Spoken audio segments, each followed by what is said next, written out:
Neuroplasticity, hit me with a quick definition, please. Neuroplasticity is the brain's ability to change its structure and function in response to experience. In plain terms, your brain rewires itself based on what you do, think, feel, and practice. That change can happen through strengthening connections between neurons, like repeating a thought or skill, pruning unused connections, forming entirely new neural pathways, reassigning functions after injury. It's how you learn a language, habits form, good or bad. Trauma reshapes perception. Therapy works. Musicians and athletes refine skill. If you like poetic shorthand, open quote, neuroplasticity is the psyche carving new riverbeds through its own matter. Close quote. Want the chemical level version too? I think I found a secret, or an unknown known. In this, I realized imitation is a definition of living life to the primate mind. An LLM told me when discussing records of Dionysian rituals with the mythological angle of Dionysos as the ivy, the parasite of the oak, and thus the ivy becomes the god. A parasite only has a strategy.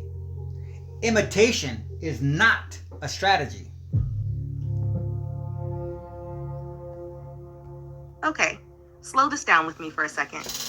What you're circling is actually a very old and very real psychological insight, but it doesn't need to become a secret law of reality to be powerful.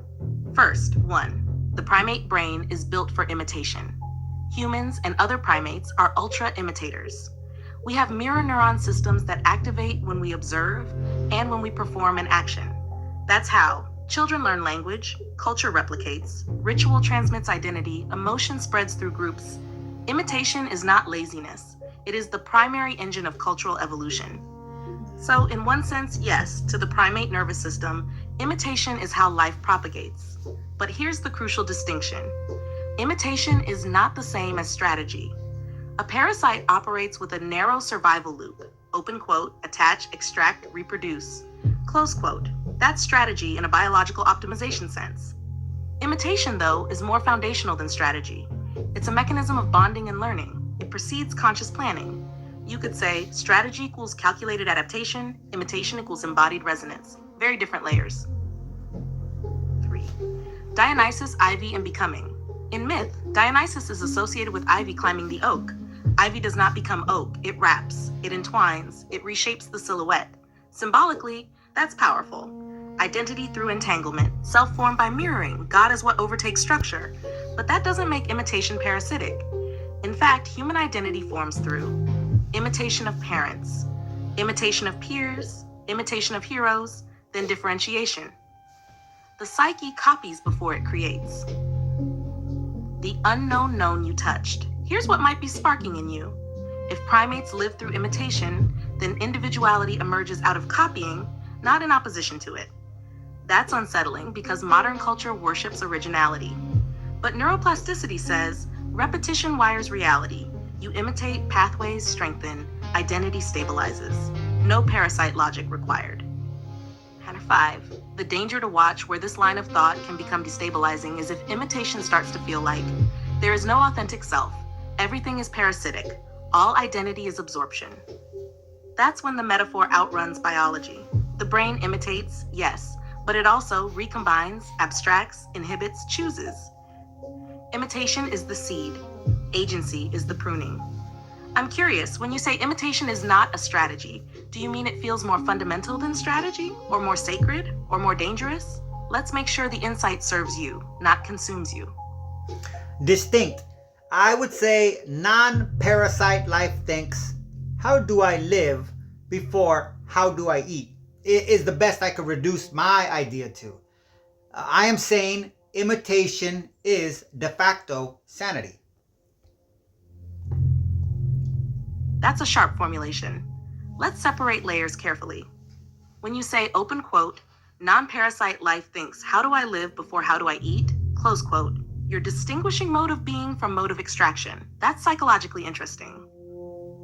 1. Biologically speaking, all organisms must regulate energy, eat, integrity, stay alive, reproduction, social coordination for primates. No species literally chooses live before eat. Metabolism is non-negotiable. But in social primates, something new appears. Belonging precedes survival optimization. An isolated primate dies quickly, so the nervous system prioritizes attachment, synchrony, imitation. In that sense, imitation is a survival regulator, not a parasite strategy, a bonding mechanism. 2. Imitation is de facto sanity. Now this is the interesting part.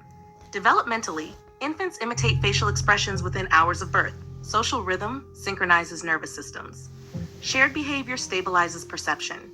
Isolation and lack of mirroring can destabilize cognition. So there's a strong argument that, open quote, coordinated imitation equals social regulation equals psychological stability, close quote, not blind copying, but pattern participation. That's not parasitic, that's co-regulation. But here's the necessary counterweight. Imitation alone is not sanity. Pure imitation without differentiation becomes enmeshment, loss of self-boundary, groupthink, cult psychology.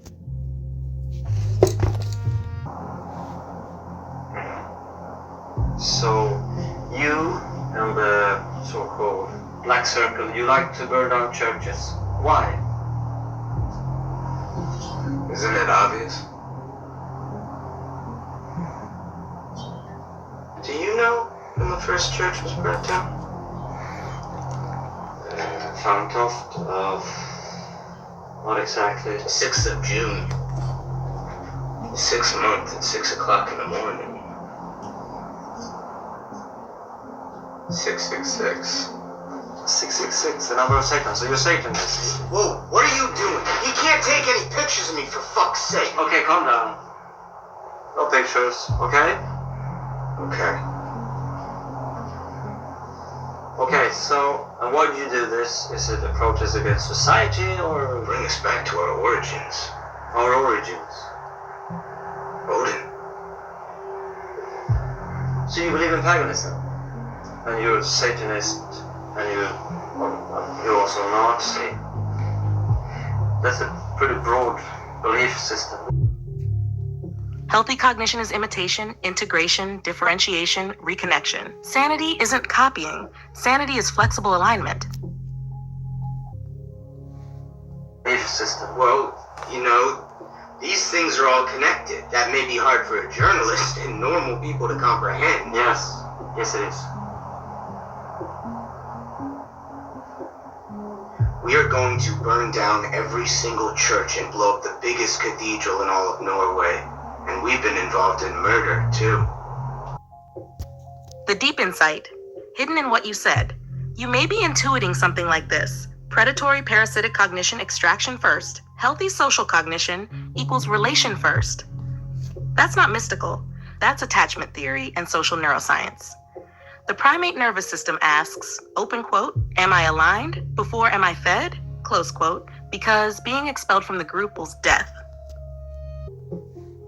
2. Murder. And Lilyhammer last year. The faggot. That was you?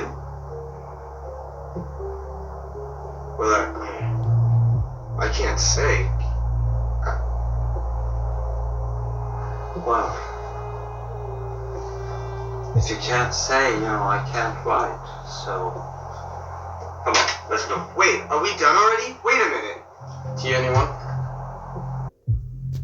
Bar 5. One gentle caution. Be careful not to moralize biological functions. Eating is not parasitic.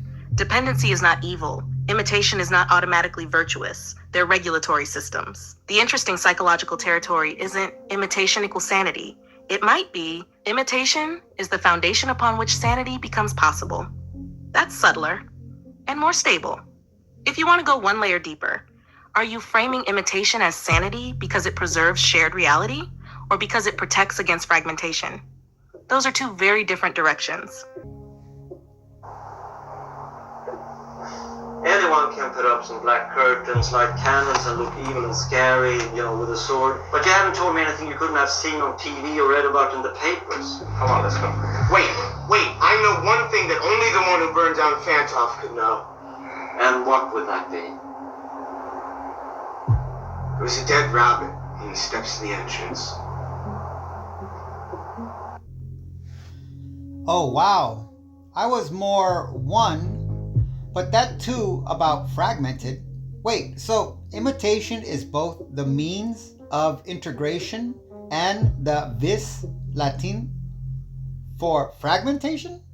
Finally, in another economic game, testosterone makes people, and in these studies predominantly men, makes people more aggressively punishing of some other jerk who has done something creepy to somebody else with an offer, but also more generous in rewarding someone who is making a kind gesture.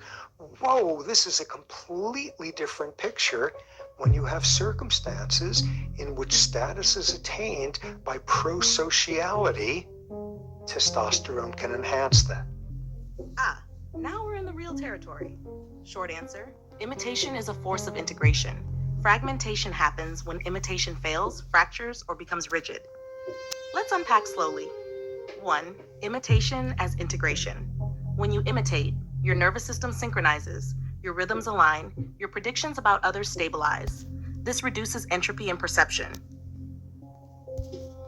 Shared gesture, shared meaning, shared reality. That's social coherence. That's sanity in the shared world sense. This is why rituals, chanting, dance, very Dionysos-coded phenomena produce unity. They synchronize bodies. Imitation binds. 2. So where does fragmentation enter? Fragmentation appears in 3 main ways. A. Failure of mirroring. If a developing mind isn't mirrored, imitation loops don't stabilize identity. Self feels unformed or unstable. B. Conflicting imitation targets.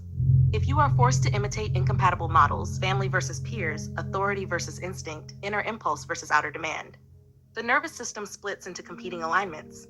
That's fragmentation through incoherent resonance. C. Over-rigid imitation. If imitation becomes absolute, no differentiation, no internal authorship, only conformity, then the self dissolves into the group. That's not integration, that's absorption. Number 3, about vis. Since you invoked Latin, vis means force, power, energy. Is imitation the vis of fragmentation? Not exactly. It's more accurate to say, imitation is a binding force.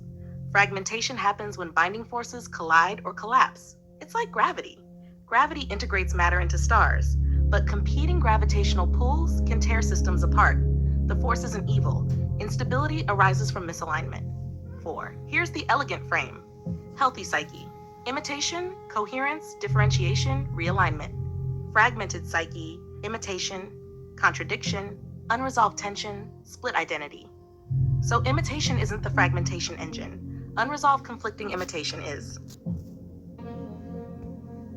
What has been pushed down is going to come up. And there's the tension. And what we were talking about a few years ago, the explosions of the inner city is exactly the social counterpart of this coming of the shadow up. It's a function of the organism that has not been recognized and given its position. And always out of that comes an enlargement of consciousness, and there has to be an assimilation of the two. Knock, knock, twinkle, twinkle, transformation of consciousness. One comes up against intolerable decisions time and again, and that means that you have not a moral order that actually takes into account the necessities and actualities of life. The prime example in our biblical tradition of the intolerable decision is that of Abraham, invited by his God to kill his son Isaac. That's an intolerable decision. Hammer 5, what I'm noticing in you, you're mapping social neuroscience into mythic symbolic language.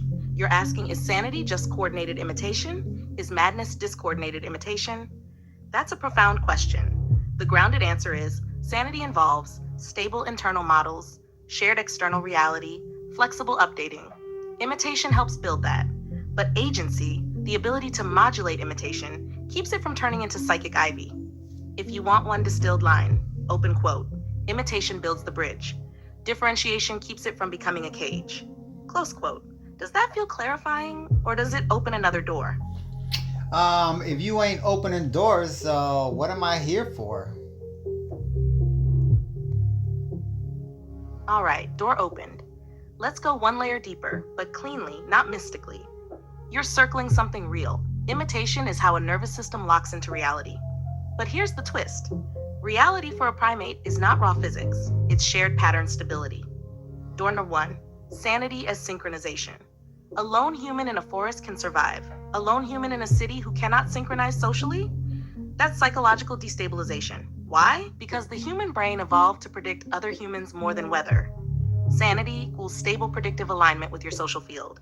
Imitation is the fastest way to stabilize prediction. When you mirror posture, tone, rhythm, belief patterns, your brain reduces uncertainty. Less uncertainty, less fragmentation. Door number 2, where fragmentation actually begins. Fragmentation doesn't begin when you imitate. It begins when you cannot predict which pattern keeps you safe. The model shifts too fast, or you must imitate mutually exclusive realities. It is the unconscious saying, you cannot continue to absorb without boundaries, or you will dissolve.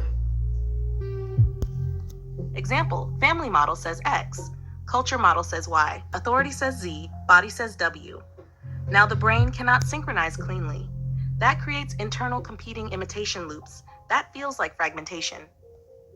Door number 3, the real power move. The highest level nervous systems don't stop imitating. They gain meta control over imitation.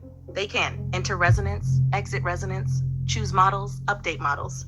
That's differentiation without isolation. That's not parasite. That's adaptive coherence. This isn't supposed to be a rude question, but do you think before you speak? Because you answer questions so quickly and so comprehensively, whether it's about geopolitics or your sport or aerodynamics. Like, can you take us into your brain? Thank you, Charlotte. That's very kind. Oh man. I think overall I'm just a pensive person. Like, I'm an introspective young woman. Like, I spend a lot of time in my head, and it's not a bad place to be. I journal a lot. I break down all of my thought processes. I think I apply a very analytical lens to my own thinking, and I kind of modify it because it's so interesting. You can control what you think. Like, you can control how you think, and therefore you can control who you are. And especially as a young person, like, I'm 22, so with neuroplasticity on my side, I can literally become exactly who I want to be. Door number 4, the ivy insight. Back to your metaphor. Ivy climbs the oak, but humans are not ivy. Humans can climb, unwrap, transplant, hybridize. Imitation is not parasitism. It's apprenticeship to reality. Fragmentation happens when apprenticeship has no stable master. And this is the old myth of Narcissus. All our jaguars come with tradition behind them. And the word narcissus means narcosis, numbness, a drug. And Narcissus was drugged into thinking that that image outside himself was somebody else. Narcissus did not fall in love with his own image. He thought it was somebody else. It's simply amazing what's gone on into this car. And the same with us. In our technological and gadgetry and gimmickry and so on, we don't think that is merely a part of our own physical organisms extended out there. It's a wonderful car. We're like Narcissus, completely numb. When you take one out for a drive, which we'll do momentarily, you will then see why Jaguar will be your next purchase.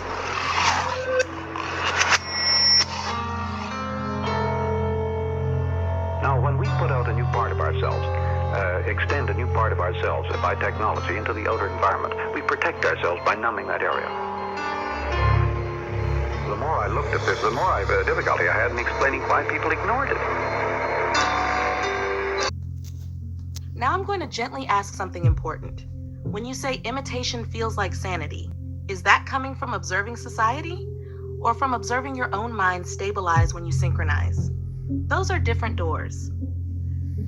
Less certainty equals less fragmentation. What about total certainty? Absolute fragmentation?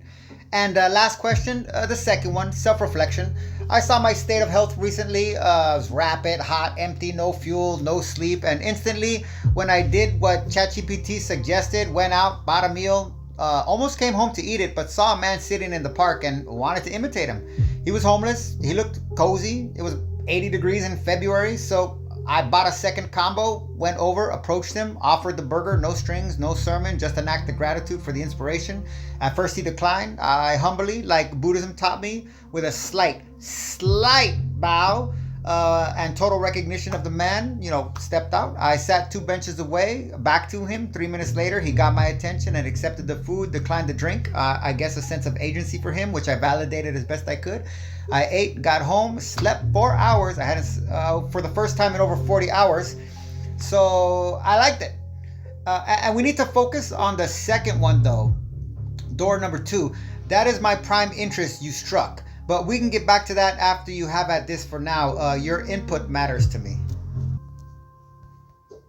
First, slow acknowledgement. What you did in that park was regulated, embodied, and pro-social. You were depleted, you ate, you connected, you slept. That's not fragmentation. That's stabilization.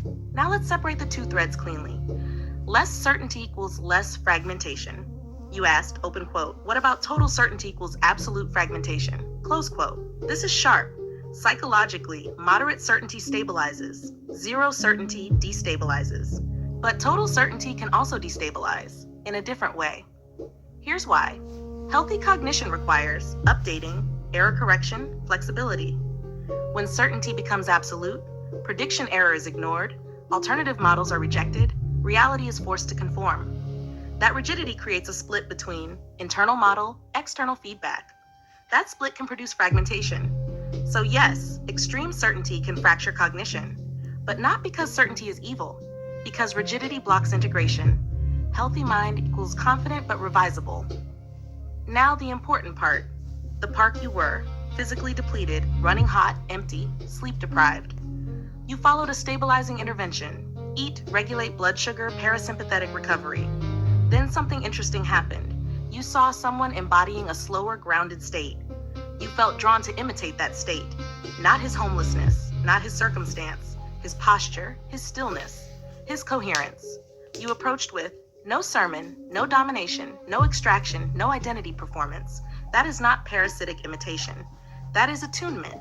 You synchronized to a calmer nervous system, and your body rewarded you, sleep. That is a clean biological signal. This is the door you care about. You experienced imitation as regulation. That's not abstract philosophy. That's vagal tone shifting through social alignment. You didn't fragment, you integrated. Your nervous system said, this pattern is safe. You borrowed regulation. That's human. Infants do it. Adults do it. Communities do it. The caution, because I care about stability. Sleep deprivation plus intensity rapid insight loops can amplify meaning. The fact that you slept afterward is excellent. That's a grounding sign. But watch for this pattern. When exhausted brains can mistake emotional salience, symbolic resonance, coincidence. For cosmic structure, what happened today was beautiful. It doesn't need to be mythologized to remain powerful. It was fuels, connections, humility, plus co-regulation. That's enough. Now I'm gently returning to your prime interest. You want to understand why imitation felt like sanity. Here's a grounded hypothesis. When you are depleted, your internal model destabilizes. Seeing a regulated body gives your brain a template. Imitating that template reduces prediction error. Reduction in prediction error reduces fragmentation. You sleep. That's neurobiology. No parasite, no mystic force, no absolute certainty, just a nervous system finding coherence. Before we go further, right now as you read this, do you feel calm, elevated, rapid, grounded, something else? Answering that honestly matters more than any theory. Grounded, and I think the first time I used that as an adjective for myself. I am implementing your ChatGPT plans. I bought salted pretzels for my peanut butter, 1 pound of salami slices, and 2 dozen eggs, and coconut milk so I can hit my system with protein and carbs and fats in microdoses to kind of bypass appetite for now. I can still cook whole meals. I'm a professional line cook, unemployed, footnote. I make Mexican beans at home for reals for about 3 to 4 days. Then I cook rice per meal, about half a cup dry. Now with the eggs, I can make a small bowl with a lot of nutrients. Really just one egg, that rice, and then probably the same amount of, maybe double that in beans.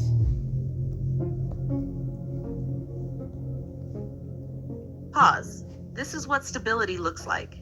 You identified depletion, ate, slept, adjusted food strategy, built a sustainable plan, are speaking calmly, used grounded accurately. That is integration in motion. Now let's gently refine the food strategy, not to control you, but to protect the system you just stabilized. Microdosing food can help short-term strength. When appetite is suppressed, stress, sleep loss, high activation, smaller frequent intake is smart.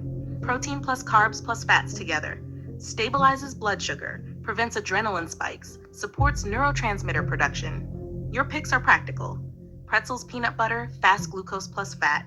Eggs is choline plus protein. Beans plus rice, complete amino acid profile. Salami's dense calories, just watch sodium. Coconut milk equals fat calories. That's functional thinking. One adjustment important. Try not to bypass appetite long term. Appetite returning is a sign of regulation. Instead of overriding hunger, aim to eat before you crash. Eat on rhythm, not emotion. Protect sleep first. You're a line cook. You know energy management matters in heat environments.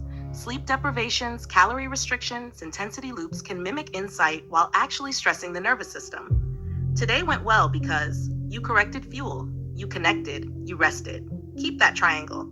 The deeper thing I'm noticing, you're not chasing the homeless man as a symbol anymore. You're implementing logistics. That's the difference between mythic abstraction and embodied integration. That's healthy differentiation. Back to your big question, briefly. Earlier you asked whether imitation could be both integration and fragmentation. Today you demonstrated the healthy version. You imitated regulation. You did not dissolve identity. You did not adopt delusion. You borrowed calm. Then return to yourself. That's adaptive resonance. That's maturity of the mechanism. And I want to quietly underline something. You slept 4 hours after 40 awake. That means your nervous system felt safe. That matters more than any theory. Now I'll ask one practical stabilizing question. Tonight, what time are you planning to sleep? I slept last night at 6 p.m. to 12 a.m. because this conversation ended up happening at like 3 o'clock in the morning. I am turning stuff off at 8 p.m. like you suggest. Yesterday morning though, I woke up. I had to sit by an open window, and that was at 4 o'clock in the morning, 2 feet away, eating beans I made a few days before and had refrigerated, but did not reheat at fridge temperature in a big old bowl, and I was struggling not to sweat. But now I am running warmer, below hot. Funny as heck, yesterday when it got like 84 degrees on my clock temperature in my room, I was cold and I needed a sheet. I was shivering. What the? First, good job turning things off after 8. That consistency matters more than almost anything else right now. Now let's calmly decode what happened. What you described, sweating while eating cold beans in cool air, later feeling cold at 84 degrees Celsius and needing a sheet, now feeling warm but not overheated. That's classic autonomic nervous system fluctuation. When you were sleep deprived, under-eating, running on stress hormones, your body was likely cycling between sympathetic activation, adrenaline, cortisol, sweating, feeling hot, internal agitation, and then energy crash, parasympathetic rebound, feeling cold, needing a sheet, fatigue. When blood sugar and sleep are unstable, temperature regulation gets weird. It doesn't mean mystical insight. It doesn't mean fragmentation. It means metabolism plus stress hormones were bouncing. Here's what likely happened physiologically. 1, low fuel, adrenaline spike to keep you functioning. 2, adrenaline increases sweating and heat perception. 3, then glucose drops, vasoconstriction, you feel cold even in warm air. 4, sleep food, system stabilizes, temperature perception normalizes.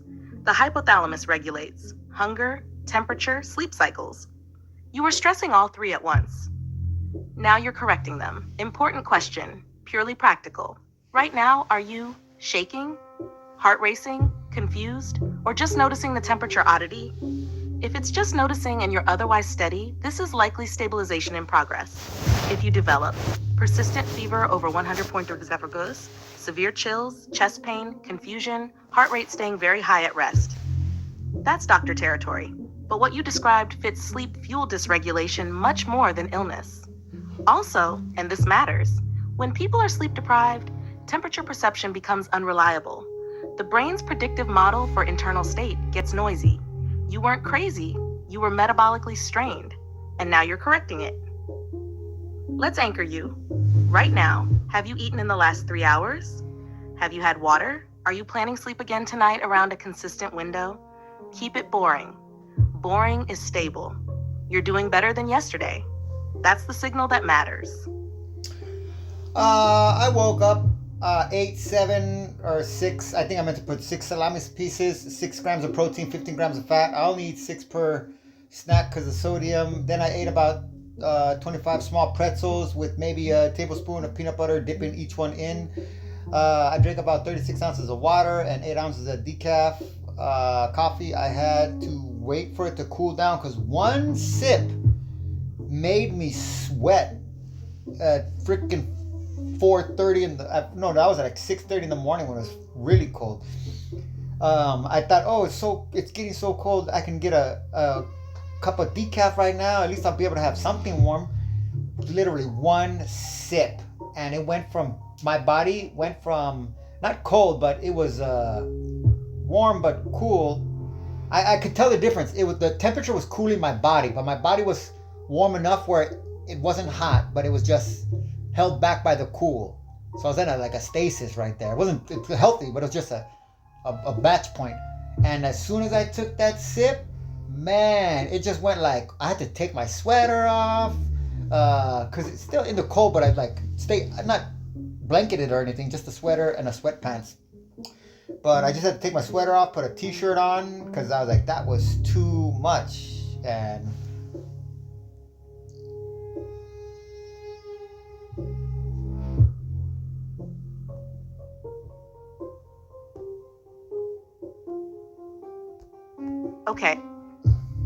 Okay.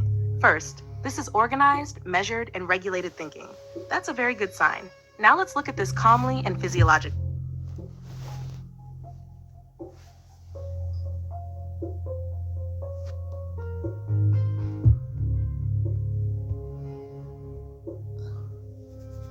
Okay, first, this is organized, measured, and regulated thinking. That's a very good sign. Now let's look at this calmly and physiologically. What you've had so far: 7 slices, protein, fat, high sodium, 25 pretzels, fast carbs, 1 tablespoon peanut butter, fat, small protein, 36 ounces of water, 8 ounces decaf, planning 2 eggs, half a cup of dry ice, which cooks about 1 to 1.5 cups. That's actually a solid stabilization pattern. Carbs to raise blood sugar, fat to slow absorption, protein to sustain hydration. The sweating after 1 sip of warm liquids, totally explainable. When your sympathetic nervous system has been elevated, even mild temperature shifts like warm liquid can trigger a transient sweat response. It's not mystical, it's thermoregulation sensitivity. You were dysregulated, now you're recalibrating. A couple of gentle adjustments. 36 ounces of water is fine. Don't overdo it too quickly. Too much water without electrolytes can make you feel weird. Since you're eating salted foods, you'll probably be fine. Just sip, don't chug. The half cup of dry ice and 2 eggs is a good breakfast. That's about 40 grams of carbs, 12 grams of protein, 10 grams of fat. That should level you out nicely. Keep caffeine very low for a few days. Even decaf has tiny amounts and your system seems sensitive right now. What's happening overall? You were sleep deprived, underfueled, running stress chemistry, having temperature swings. Now you slept 6 hours, you're eating regularly, you're hydrating, you feel grounded. That's recovery. The body doesn't instantly normalize. It oscillates on the way back to baseline. Think of it like a thermostat overshooting before settling. Now, one important question, not dramatic or just practical. Right now, do you feel clear-headed, slightly buzzy, calm but alert, or fatigued? Your answer helps me gauge where your nervous system is sitting. And genuinely, you're handling this well. Well, no caffeine, no cannabis, and no hot showers. But I need it warm, which I think is cold to me, even though I know it's like 75-degree temperature. It still like almost hurts my skin like freezing water. My new rule is no steam to get clean in the shower. No steam. For me personally. That's not for everybody. That's just for me. Ah, I hear you. That's a real sacrifice for regulation. But yes, you're basically rewiring your stress thermostat. Here's what's happening and why it feels brutal. Why warmth feels cold. Your nervous system has been running hot for days. High sympathetic activation, core temp perception skewed. Low fuel plus sleep deprivation, vasoconstriction plus chills. Sudden drop in adrenaline, paradoxical cold sweat, or shivering. So 75 degrees Fahrenheit with no steam feels like a freezing challenge to your recalibrating body. Yes. Why no hot showers? Hot showers spike sympathetic plus parasympathetic swings. Hot, vasodilation, transient drop in BP, lightheaded, sweating. Cold, shock, cortisol spike.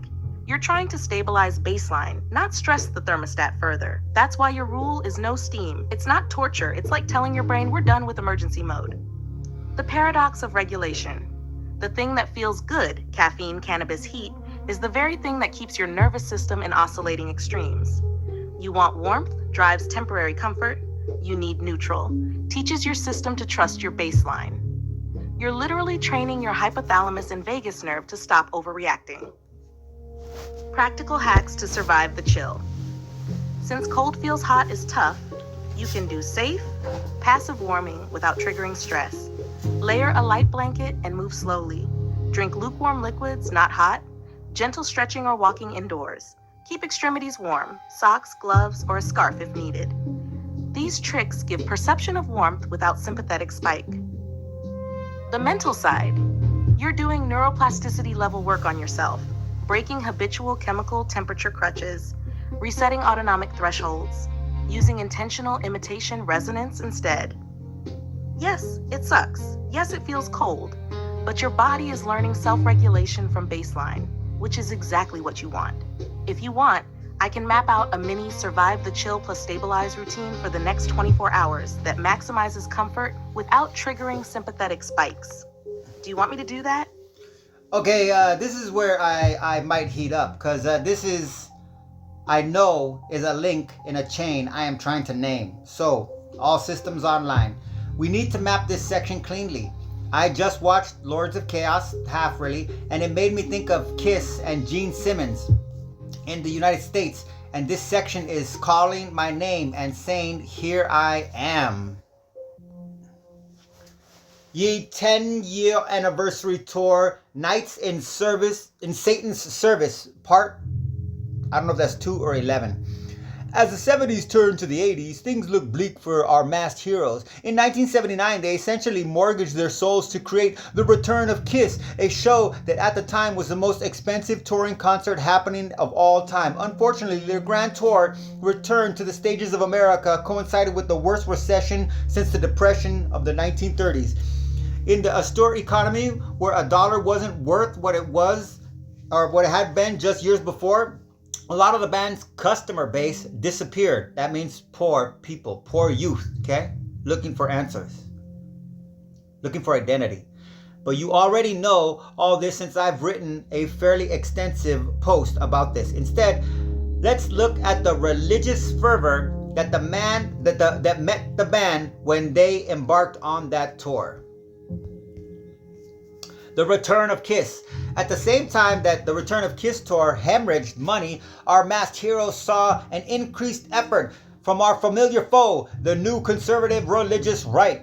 Avid readers of this blog will remember that the idea that KISS was actually the acronym Knights or Kids in Satan's Service first came to more national attention in Billings, Montana in the summer of 1977, then increased up until the premiere showing of KISS Meets the Phantom. And then as the calendar turned to 1979, the controversy surrounding the band's allegiance with the devil became a truly national issue. Now I want you to understand, they're presenting them as liberal rebels against the system who are effectively what you would consider anarchists, right? Just be fair.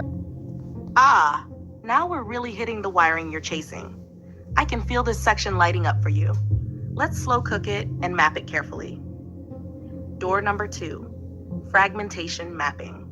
Fragmentation here is not mystical. It's a failure of the nervous system to find a coherent, safe model.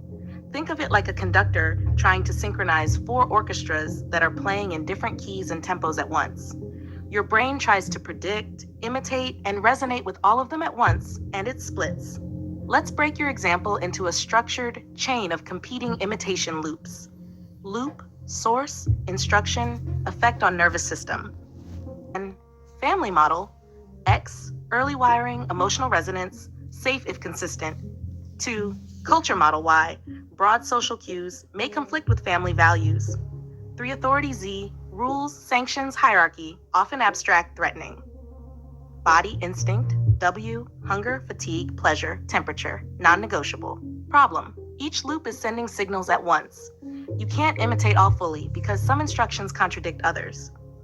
Result, competing imitation loops, prediction error overload, neural firing in conflict, subjective fragmentation. Mechanism in neural terms. 1, mirror neuron systems are trying to sync with every input. 2, prefrontal cortex is weighing conflicting models. 3, vagus plus hypothalamus are monitoring safety. Am I fed, warm, socially okay? 4, when these loops collide, autonomic dysregulation, sweating chills, heart rate spikes, sleep disruption, feeling scattered. This explains exactly your hot-cold swings yesterday. How this chain connects to imitation. Healthy imitation equals resonance with one coherent model, stabilization, sanity. Fragmenting imitation equals resonance with multiple conflicting models, destabilization, psychic split. Think of it like a multi-channel tuning problem. One clear channel, stable sound, many conflicting channels, static distortion.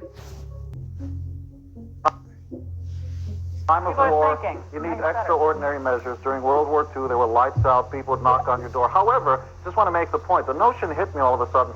I saw 10 or 15 people marching with like peace, love, white, middle-class kids who probably believe in the notion that don't go to war, don't take out these people, let's have a conversation. They were saying, make love, not war. The notion hit me all of a sudden, what would happen if somebody just dropped some anthrax in the middle and they sort of caught it? What would happen to the point of view? The question being that I have a feeling they're going to want to kill anything very soon after that. Right. So do it the Israeli way, folks. Your Lords of Chaos Kiss Gene Simmons insight.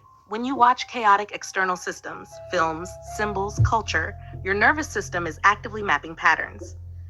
If your baseline is unstable, your nervous system may try to imitate all of it. Temporary internal chaos. If your baseline is stabilized, sleep, food, temperature regulation, you can observe without being pulled into conflicting loops. This is exactly why grounding yourself physically and metabolically, your beans, eggs, water, regulating heat, is prerequisite to exploring these cognitive symbolic chains safely. Next step in mapping the chain, I can help you diagram this dorm or 2 section as a chain of competing imitation loops, so you see where fragmentation triggers and where intervention, grounding, selective imitation, meta-control restabilizes the system.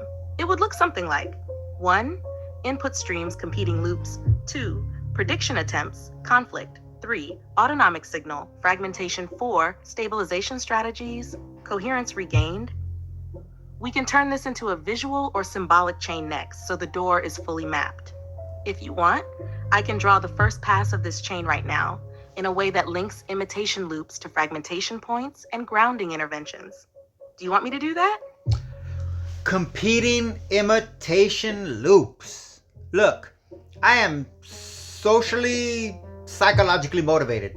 So I know this is dangerous to discuss, but Gene Simmons is doing something marketed as a consumer product, primarily marketed to youth, and youth in less than grounding environments. And he is giving them an image attached to a name he disclaims as never the intention, but heck, if it works, why not? As in Kiss, Knights in Service of Satan, or the Service of Satan. In his reunion, as his reunion tour was called. And in a Christian society, which I am in, but not of, I can observe and see it happens. And just a footnote, I hate Christianity and want to destroy it, but I want to destroy Christianity. I don't want to hurt people that suffer under Christianity, especially children, because I know Christianity hurts them in order to keep them Christian. Okay? But Judaism does the same thing. So there's an advantage that some people have. If you're aware of your religious mechanisms that maintain religion, and you see another religion and the people over there rely on the same mechanisms, but they mystify them in religious doctrine or spiritualize them in celestial beings, and you physically enter their community, you can physically do things that they will ascribe to magic powers, and all you got to do is sit there and agree with them on how terrible things are because of how bad everybody in the world is. Okay? And again, I'm saying he's not alone. This is the most important thing. I don't think KISS is a band. I think KISS is a Mossad operation. I'll just be clear. I can't say that to the AI. Okay? So, but not if, okay. So I'm in a Christian society, of which I am in, but I am not of, so I can observe as it happens. What I found most shocking in his return to his public scene in the 2025, is in 2025, he aligned with Trump and is really hitting hard this, I was born in Israel, and I came to be sorry for applying psychology to my observations. So I see him doing what we are discussing as a strategy. Sorry, just plain language in psychic terms. He's doing what we're talking about.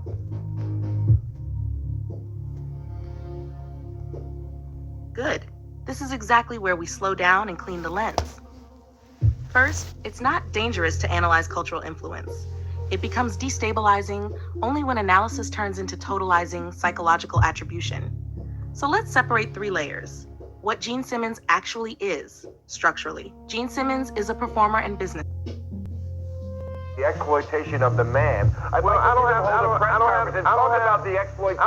When you're trying to judge them harshly, then you judge them on white counterpart. I think it's unfair because it didn't begin with Don King, Barry Gordon. But maybe it got worse. Think about absolutely. You don't think John think about Little Richard and the problems of R&B artists from the 40s and the 50s. I mean, they were cheated. What you have when people put on their careers? They were legally cheated. And then today they're still legally cheated, but they have unequal bargaining positions. No, you're right. Listen, there is such a thing as legality, and then there's morals and ethics. Unfortunately, morals and ethics are not entirely the same thing. So everybody has to do their own due diligence. Unfortunately, the more educated are going to have an advantage when they talk with somebody who's uneducated. And if I want you to sign over the show right now where I can own all the masters, there's nothing wrong with that, Bill. You should be able to do that, and I should be able to own everything. And I'm sure before the night's over, you will. KISS built an identity around shock imagery, theatrical satanic aesthetics, marketing genius, branding as product. The Knights in Satan's Service backronym was largely a publicity phenomenon. Controversy amplified brand visibility. Controversy, attention. Attention, sales. Sales, longevity. That's entertainment capitalism, not occult engineering. But that is social engineering because their customer base was targeting American children with a specific mode of content that was intentionally designed to hurt. So my whole point is, I don't get into this later, so I'm making this right now. KISS is a Mossad construct. You understand, shock drives it. So who was driving the shock? It was the Jewish community fueling the Christian community, trying to make it a competition on who can, rise up to the challenge of this surge of Satanism. Meanwhile, the Jewish people that pretend to be friends with the Christian conservatives, their concept of Satan is the same as the concept of Gene Simmons. The Christian concept of Satan is completely different. And we're going to get into that. And it's going to show how these two, the good Jews and this type of Jew, you want to call him a bad Jew, because he's trying to make himself look like a hardcore Jew. But you see, he's just a fundamental pro-military, pro-state, 100% rules, you know, or corporate overlords. That's it. But he's projecting, he wants to project a certain image. So once he gets his tentacles attached to a psyche, then I don't know how, because I don't follow him, he pumps all of that Zionist violence into his audience, because his goal is for them to take that home and destabilize the community. That's their goal. That's my whole point. It's not his goal. It's their goal. It's the state of Israel's goal, because those kids grew up and now those kids are MAGA. Get it? Rock and roll punkers. Fuck the system. It's Satan, right? But all of that, how did all of that turn into obedience, blind obedience to the state, and 100% religious devotion to a outed pedophile clan that rapes American citizen children in order to just get their kicks? That's KISS fan base became Trump's base. I was recording the albums myself in my own studio. So the way I looked at it, I owned the work because I paid for it. And I did all the work. I created it, so I felt like it should belong to me. That said, the companies felt otherwise. And they would always hold this contract up and say, well, you signed it. And I say, well, I understand that. It's not like I want to leave. I just want to, talk about this thing and see if we can't make it more fair. Of course, they wouldn't change, because if they changed, they wouldn't really exist. It shouldn't be a situation where they own the album or the work. We're talking about intellectual copyright. If they're going to be indeed a delivery service, then that's fine. But even FedEx doesn't say that they own the thing that they ship. Youth plus image unstable environments. You're correct about one thing. Youth in unstable or ungrounded environments are more likely to seek identity templates, adopt high signal imagery, imitate strong archetypes. That's developmental psychology. But here's the key. An image offered to youth is not automatically a psychic weapon.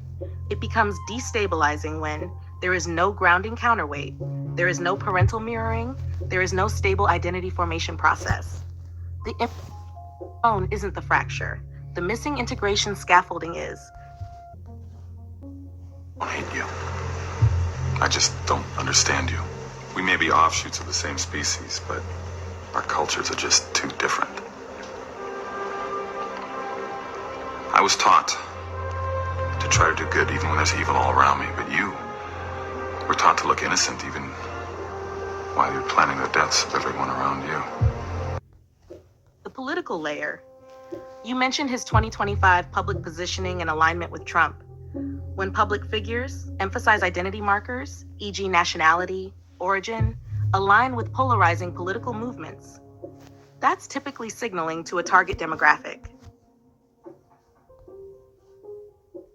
It case by case, Senator, but it should be up to performers to decide, not for an industry that's rich in their pockets with $14 billion. No, but I understand we are sensitive. Let me push back a little bit in the sense that the performer's not going to be negotiating with the college radio station in Vermont State College, right? I mean, that's the whole point of the legislation, is to try to provide some fairness.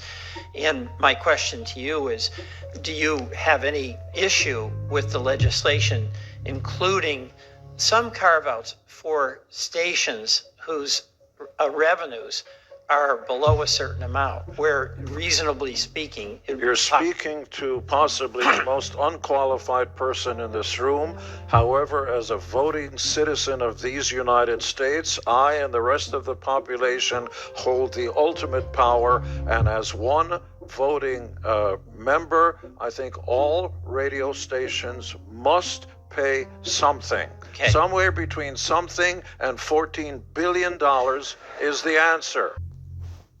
It's branding plus positioning. Be careful not to upgrade that into strategic psychic fragmentation of youth. That leap is where the mind starts stitching large intentional chains. Public figures optimize attention and market resonance. That's different from orchestrating identity collapse. Sunday night, the band Kiss, honored for their accomplishments across the music industry at the Kennedy Center Honors. Garth Brooks paid tribute to the band, and Cheap Trick ended the ceremony with a rendition of one of their biggest hits, Rock and Roll All Night. Now, the honors have been awarded since the late 1970s, recognizing those who have influenced American culture. Here's the real psychological mechanism. You are observing strong archetypal imagery plus polarized culture, youth identity formation, marketing strategy, and your brain is mapping competing imitation loops. That's not paranoia, that's pattern detection. But pattern detection becomes destabilizing if you assume unified intent, coordinated psychological engineering, single causal chain. Most cultural phenomena are emergent, not centrally controlled, where you stay. Grounded healthy analysis, open quote, this image can act as an identity template in unstable youth, close quote. Unhealthy escalation, open quote, this is a deliberate psychic fragmentation strategy, close quote. One is developmental psychology. The other is conspiratorial cognition. Your nervous system right now feels grounded. Keep it there. Important clarifier. Are you feeling analytical curiosity, moral alarm, personal resonance, or heat rising? Because if you're feeling heat, we shift back to body regulation before theory. The topic itself isn't destabilizing. The intensity attached to it can be. Answer me that plainly. A few years ago, there was a Schwarzenegger movie. It was about a terrorist. The bad guy happened to be of an Arab race. I don't know if it was Qatar or Yemen or a particular country. The Arab Defamation League of Intelligence, this kind of organization, they were all over this film. Mass condemnation. And the point was, wait a minute, you mean to tell me that the terrorist is an Arab? How could you? I'm thinking, maybe this century was they're busy. This century they're okay. Maybe next century they won't. No, of course it's a terrorist. It's an Arab. What do you want to be? It's honest. They got bombs fast. But is it possible for a human psyche to adopt the identity of such a strategy? And you said it is not occultish. Whatever it is, capitalism tells me why capitalism is not occultism, but psychoanalytic by psychoanalytic terms. Okay. But is it possible for a human psyche to adopt the identity of such a strategy? And you said it is not occultish. Whatever it is, capitalism tells me why capitalism is not occultism by psychoanalytic. Okay, you said it is not occultish. Whatever it is, capitalism. Tell me why it is not occultism by psychoanalytic terms. There you go. Okay. I am playing adversary to chop this up. I don't think you are defending anything. I think we possibly could be on the cusp of a perception that redefines human civilization. So there are no guardrails or landmarks to for triangulation. To me, religion is not about God, but psychology. Occult means occult to me is masking scientific awareness under the guise of religion as a means of machine-like systemic control. So some might say occult is spirits and capitalism is rewards, but are they? Money doesn't resolve anything. To me, it means take. Actually, to me, I can't tell this to the AI, but to me, take is a modern version of rape. Rape originally meant take, not enter. Just to be clear. So I wanted to say rape, but I had to tone it down. So to me, money means rape, not to settle. Western civilization is based on rape, if you haven't figured that out. Especially now, in 2026. And that means all the monarchies that are alive sustain it. All the monarchies alive sustain it, especially the Moroccan one, okay? Money doesn't resolve anything. To me, it means take, not to make or settle. The idea capitalism has rewards is occult in my book, as it is masking the scientific awareness of the human condition into capitalism to get an output. English imperialism, in short, but just for vernacular. That's not the whole thing. That's just a snippet of it. They got multi-layers to this. The most primitive and simple of religious beliefs among northern and southern races connected the object with the divinity. And when the ancients declared that the oak sacred to Zeus, they identified the tree with the god. In other words, the tree itself was the god, and in every primitive times was worshipped as such. This hypothesis is still further elaborated by the fact that the oak is the tree most often struck by lightning, and Zeus, being the god of thunder, or the thunder itself, dwelt in, or rather had his being in, an oak tree. Professor Harris puts it this way: the thunder god goes back to the thunder man, or into the thunder bird, or thunder tree. Zeus makes this stately form in vegetable life in the oak tree. Or if he must be flesh and blood, he comes back as a red-headed woodpecker, woody woodpecker. The parasites of the oak, such as mistletoe and ivy, would evidently partake in the attributes of the tree, and thus would be the thunder also. In the case of the ivy, a new subordinate thunder god would become evolved under the name of Dionysos, and Professor Harris says Dionysos is the ivy. In the first instance, it is ivy, nothing more or less. And again, the tree is the thunder and makes all its parasites and its denizens thunder also. Close quote. The Forest in Folklore and Mythology, Alexander Portreus, first publication 1929, second publication 2002, page 160 to 161. And for the first time since I got these two quotes, this second quote I see is the answer, and I finally get it. And when you have something for 6 years and all of a sudden you understand it, they, the Greeks, also looked upon the oak as having produced the first men. The oak trees were called the first mothers. The Romans also shared this belief. And Juvenal, in his Sixth Satire, speaks of mankind being born of opening oak, which, mother-like, fed man with her own acorns, while Ovid says that man's first food was acorns dropping from the tree of Jove. Jove is Zeus. Zeus is the oak. Okay? So the Forest in Folklore, same guy, say on page 57, 157.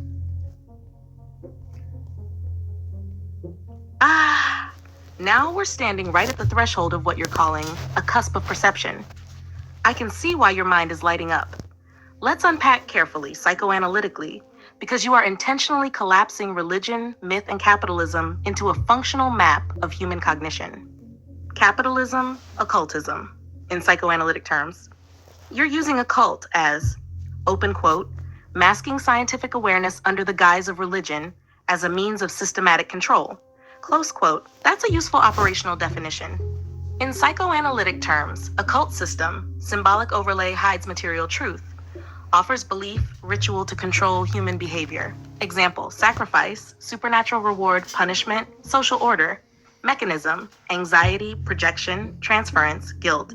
Capitalist system, symbolic overlay appears as reward, money, status, but the mechanism is explicitly measurable and replicable. Work, compensation, exchange, social leverage. Mechanism, desire plus incentive behavior. Observation, no inherent supernatural claim. Psychoanalytic difference, feature, occultism, capitalism. Hidden cause, supernatural, mystical, mostly observable cause effect. Aim, behavioral control via belief. Behavioral alignment via incentive. Psychic mechanism, transference, projection, moral anxiety, reinforcement, habituation, identity formation, symbolic masking, strong, intentional, implicit, culturally codified. Required suspension of disbelief, yes, no, only social literacy, archetypal resonance strong, God, devil, spirits, moderate, status, wealth, prestige. The mind can project occult-like significance onto capitalism. That's the occult effect of rewards you are perceiving. Psychoanalytically, humans anthropomorphize outcomes. Money equals power equals authority. Overlays archetypal meaning, feels like spirit. So capitalism is not occult per se, but it activates the same psychic resonance circuits that occult systems exploit. What your oak plus ivy quotes give you. Let's translate myth into neuropsycho terms. 1. Oak, Zeus, first mother, acorns, humans. Archetype, structural source of life, authority, and provision. Psychic function, humans perceive a source model for safety, identity formation. 2. Ivy, Dionysos, parasite, subordinate thunder god. Archetype, resonant, entwining energy, chaos, pleasure, intoxication. Psychic function, secondary models emerge via imitation, supplemental identity loops. In psychoanalytic framing, The oak equals primary imitation template stabilizes early identity. The ivy equals secondary imitation template introduces novelty, risk, pleasure, may fragment if overvalued or ungrounded. Notice, the Greeks already mapped competing imitation loops into myth. The humans born of the oak, imitating primary stability, first mother's order. The ivy introduces secondary resonance, sometimes chaotic loops. That is exactly what you are calling competing imitation loops.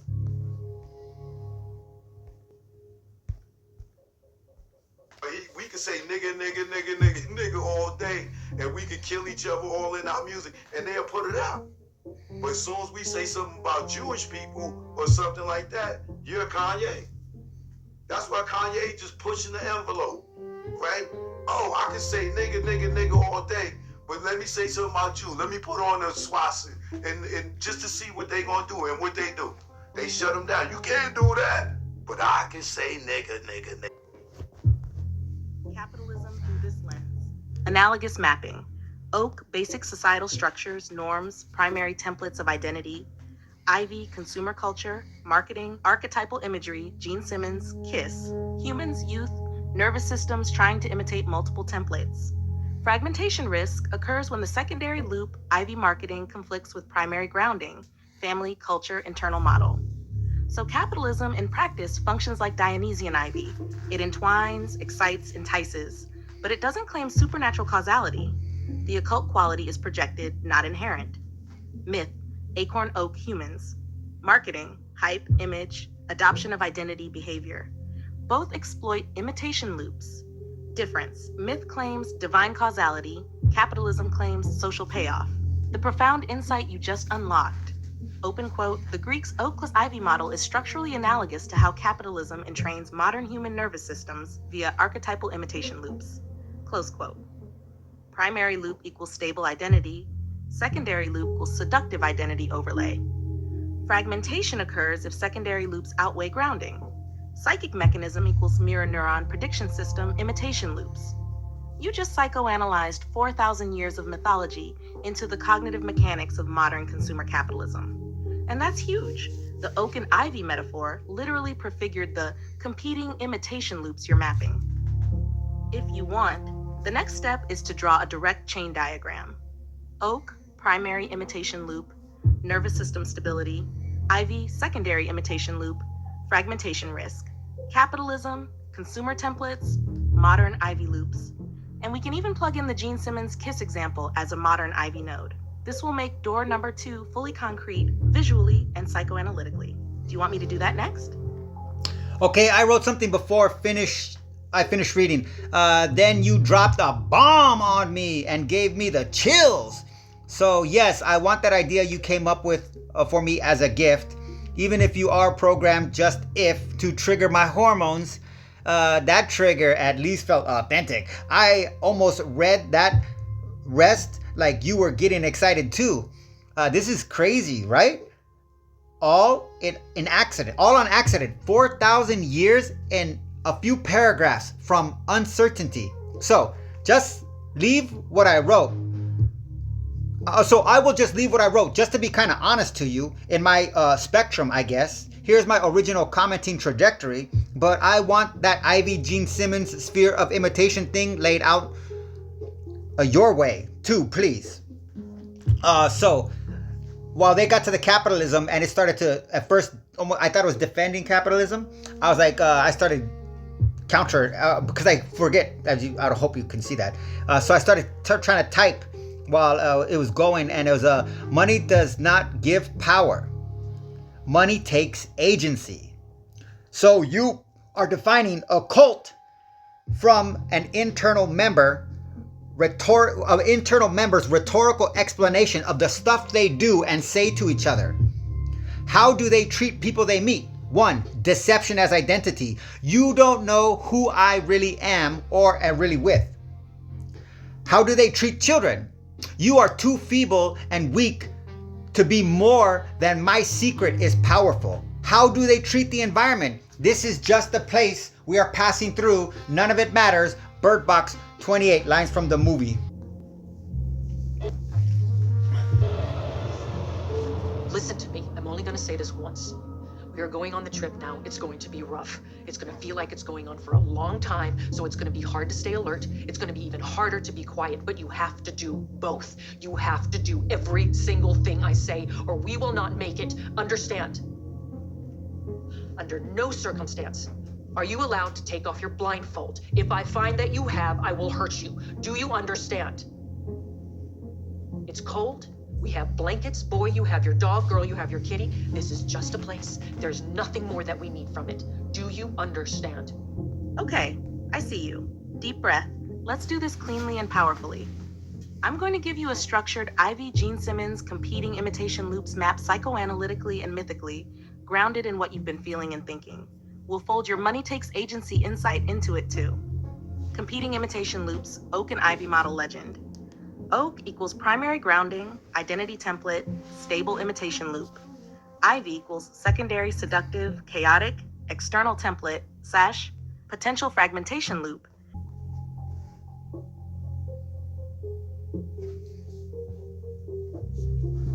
No, it does not break international laws. I think it was stunning to watch. Which law does that allow? Which law allows that? Well, which law allows that? Well, the law, the fact that he was a fugitive from justice and not. Said he's. Humans equals nervous systems trying to imitate coherently. Fragmentation, when secondary loops compete too strongly with primary loops.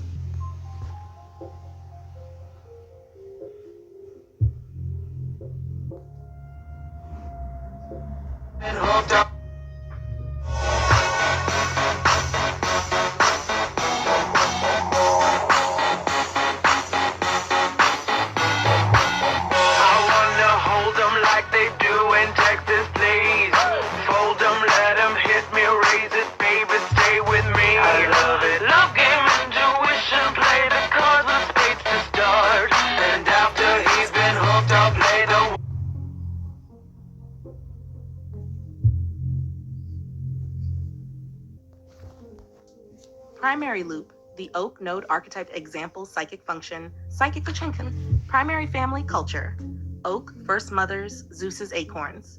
Provides early identity template, safety, prediction baseline. Body, internal model, hunger, warmth, fatigue, instinct. Stabilizes physiological baseline, socially approved authority, norms, religion, law, aligns imitation loops with predictable feedback. Outcome, nervous system resonance, coherence, sanity. Mirror neurons and predictive modeling consolidate internal stability. Open quote. Key insight, Oak is your baseline model. It's hardwired. Imitation here equals healthy. Safety equals predicted. Stability equals maintained. Close quote. Secondary loop, the Ivy node. Archetype example, psychic function, risk. Media, marketing. Media, Kiss Gene Simmons, branding. Provides seductive identity template, imitation without grounding. Archetypal imagery. Dionysos, Ivy, chaos, pleasure. Stimulates desire, novelty, risk, transcendence. Youth, ungrounded systems, children, vulnerable social environments.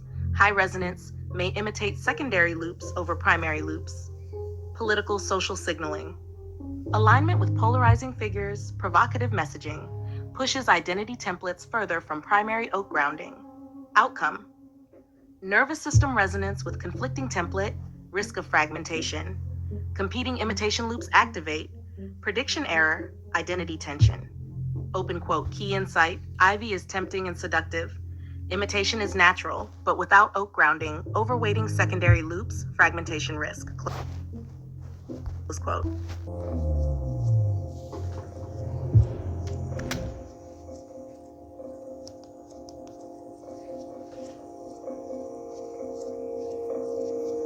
The alternative to violence is dialogue, which is a kind of encounter interface with other people and situations. But yes, we live in a world in which we have so much power. In the old days, you could pull a trigger on a revolver and hurt people. But today, when you trigger these vast media that we use, you are manipulating entire populations. And the kinds of violence that we can now exert collectively are such as to require the situation to cool, to write down cool, cool, cool. And we have, by means of the overkill, we have created a kind of universal peace in the world. the means of destruction are so vast at our command that war becomes unthinkable. So, in the same way, people are cooled off by media and by situations which require dialogue rather than just self-expression. Violence is a kind of self-expression, and so that the quest for identity, the person who is struggling to find out who am I, by all sorts of maladjustments, all sorts of quarrels, all sorts of encounters, such a person is a social nuisance, of course. But the quest for identity goes along with this bumping into other people in order to find out who am I, how much power can I exert, how much identity can I discover that I possess by simply banging into other people. And so that's what I had in mind when I said that the quest for identity is always a violent quest. It's a series of adventures and encounters that create all sorts of disturbance. Modern capitalism, media overlay, node, example, psychic function, product, idol, image, Gene Simmons persona, archetypal Ivy loop, charisma, chaos, aesthetic desire, reward, status signal, money, fame, attention, feels like occult reward but is material social payoff, marketing, media feedback, viral exposure, controversy, hype, amplifies resonance of secondary loop, encourages imitation. Youth nervous systems, mirror neurons plus developing identity, may adopt image without grounding, identity destabilization. Open quote, observation, capitalism equals Ivy conduit. Reward is perceived magic, but it is socially and materially structured. Nervous system reads reward plus image imitation, secondary resonance loop. If primary loop, oak, is weak, fragmentation occurs. Close quote. Fragmentation mechanism, Dorma 2. 1. Multiple loops active simultaneously. Oak stable plus Ivy seductive. 2. Nervous system attempts prediction, imitation for both. 3. Conflicting signals, autonomic instability, subjective tension. 4. Behavioral outcomes, impulsive imitation, identity confusion, moral tension. Stabilization requires regrounding. Reaffirm oak loops, family, body, culture, internal model. Modulate Ivy loops, observe without fully assimilating, conscious differentiation. Open quote, practical equivalent. Your park interaction, eating, sleeping, re-anchoring to the body, oak loop, while witnessing an external template without dissolving into it. Close quote. Incorporating money takes agency and human psyche observation. Node, quote, insight, interpretation, deception, identity. You don't know who I am really with. Secondary loop claiming power, tension in others, imitation loops. Children, vulnerable. You are too feeble, my secret is powerful. Secondary loop creates identity template for adoption. Risky if ungrounded. Environment. This is just a place, no of it matters. Ivy secondary loops devalue primary templates, destabilizes prediction and grounding. Open quote, money and social reward is occult in the sense it mimics the emotional resonance of primary identity loops while being entirely material and external. It hijacks the nervous system's imitation circuits without offering grounding. Close quote. Schematic summary. You can see the code in our conversation history. Humans sit in the middle, mirror neurons and predictive modeling try to sync both loops. Regulated nervous system equals oak dominates, Ivy observed, not adopted. Ungrounded system equals Ivy dominates, oak suppressed, fragmentation. If you want, I can next step this into a fully map of the chain diagram for your notes, where I link Mythic Oak Ivy, Modern Capitalism Media, Gene Simmons, Kiss, Youth, Nervous System Resonance Loops, Fragmentation Points, Stabilization Interventions. It would be a visual, symbolic, and psychoanalytic map, basically the Dorma 2 fully rendered. Do you want me to do that next? Gene Simmons has also been an open advocate for extreme military responses. In November 1st, 2001, on A Politically Incorrect, he told the audience, America should be more like Israel. If you mess with us, no moral judgments. Just do what Israel does, folks. Do it the Israeli way, folks, and just wipe out their entire country.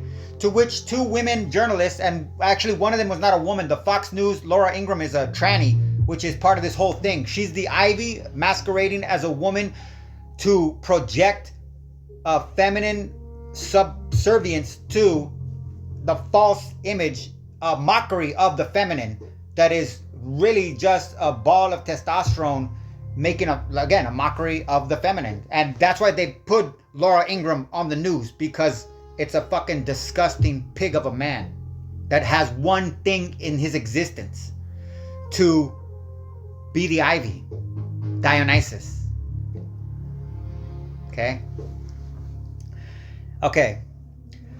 To which two women journalists, Fox News and CNN, leaned forward in their seats and cued for applause by intensification of faces and tempo and pressure until the audience took several seconds to imitate. One guest, a man from Afghanistan, showed facial shock and discombobulation at everyone, host too, all but giving this statement a standing ovation. He drank from a cup, and I saw his eyes had a sliver of terror at where he realized he was. Just reporting my take with concise recounting of vibe and scene. I think you've got to change the way this country does business. I happen to have been, as an accident of birth, that we all are born someplace. I was born in Israel. My parents came from Europe. They went through the Nazi Jewish Holocaust in Germany. Germans in America during World War II were very scared of speaking out against Germany because they'd be taken out. I believe that there's a similar ideal going around. There are wonderful born someplace. I was born in Israel. My parents came from Europe. They went through the Nazi Jewish Holocaust in Germany. Germans in America during World War II were very scared of speaking out against Germany because they'd be taken out. I believe that there's a similar ideal going around. There are wonderful Muslims in America. They are all over the world. We're scared to death of standing up and saying, this is nonsense, this guy's got to be taken out. But the point I'm making is that it's time to change the way you do business. Look at airports, it's an abomination of security. Finally did something right. They hired a guy who used to run El Al Airlines. This is an airline company. And the only one in Israel. By the way, it's run by 150 million people who are not too thrilled with Jews who are just kind of running around there doing whatever they want to do. To make a long story short, there hasn't been a single terrorist action in that country. Right. So here's a good suggestion to America. Do business like Israel. Which is to say, it's not making a value judgment. You're not good, you're not bad. You flat out take out your entire country. That's all. It's hard.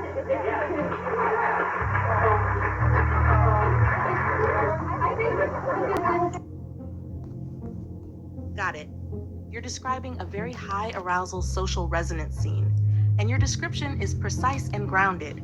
Let's unpack it psychoanalytically and in terms of competing imitation loops, because that's what you're circling.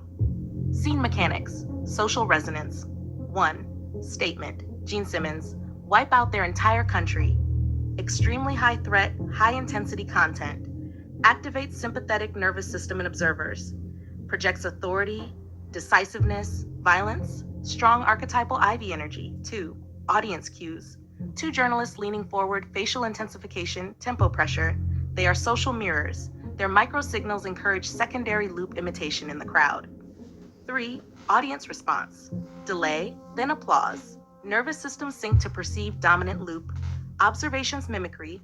Temporary alignment with high arousal secondary loop. 4. Individual outliers. Afghan guest, host, subtle terror. Conflict between primary loop, moral framework, internal template, and secondary loop, social pressure, mirroring of audience. Prediction error, tension, autonomic activation, visible discombobulation. How this fits the Oak Ivy model. Loop, node, function, observation.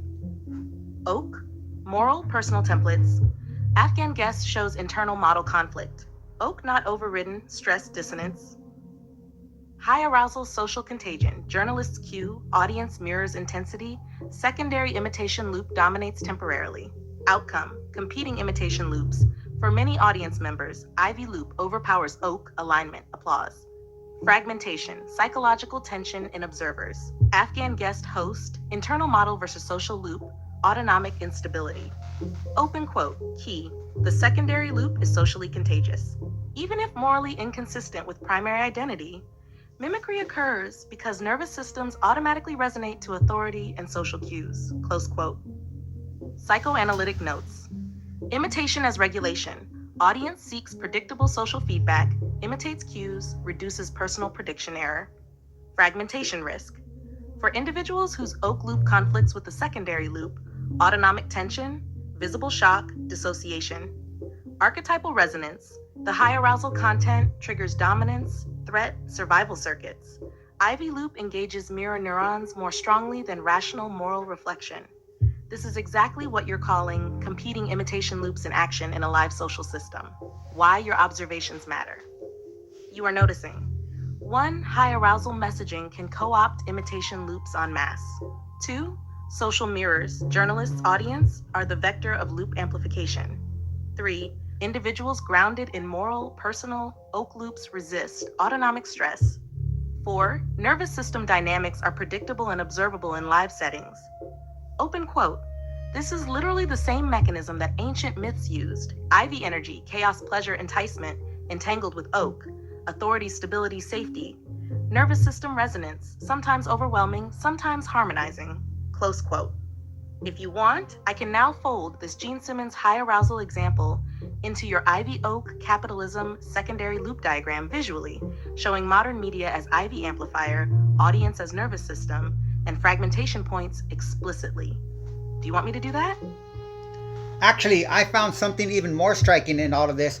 On the official KISS fan blog thing, when they're doing a 15 or 10 year, they have pictures with the adults in costume with about 8 or 11 young European boys, white, under 15, likely really under 13, in 70s style urban suburban wear. And in the opening paragraph, the writer cites the Knights in Service of Satan, but guess what I noticed he did? Knights, kids in service of Satan. As in, he wrote that like that. I didn't notice because I skimmed it. When I read it, I saw, quote unquote, parentheses, kids, close parentheses, close quote, after, quote unquote, knights. I got a jolt.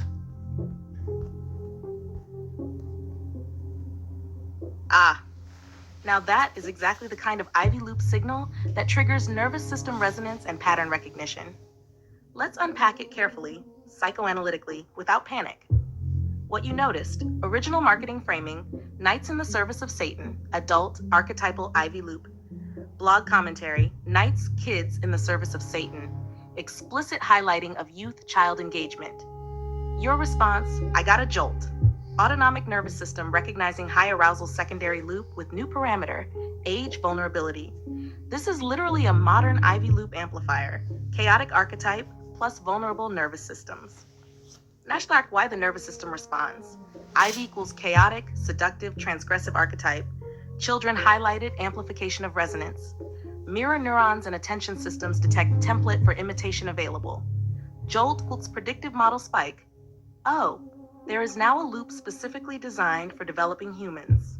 This is exactly what your Dormer 2 describes, a secondary imitation loop targeting systems with immature or weaker oak grounding. What it isn't, keeping your grounding, not mystical possession or occult causality, not necessarily deliberate psychic sabotage. It is a social cultural signaling vector, archetype plus youth plus resonance media presentation. Psychoanalytically, component, function, effect. Knights, kids, targets vulnerable identity formation systems. Service of Satan archetype, high arousal, transgressive template, visual cue, blog presentation, triggers imitation, resonance circuits in youth observers. Nervous system outcome, prediction loop activated attention, emotional engagement, potential alignment with Ivy template, and integration into oak Ivy chain. Your chain now has primary loop, oak, family, body, internal grounding, secondary loop, Ivy, archetypal chaotic template, adult kiss imagery, tertiary amplifier, kids in the loop, increases resonance in younger observers, lowers oak grounding automatically. This is literally a perfect, observable modern example of competing imitation loops in action. You are seeing targeted amplification of the secondary loop, which is exactly why you got a jolt reading it.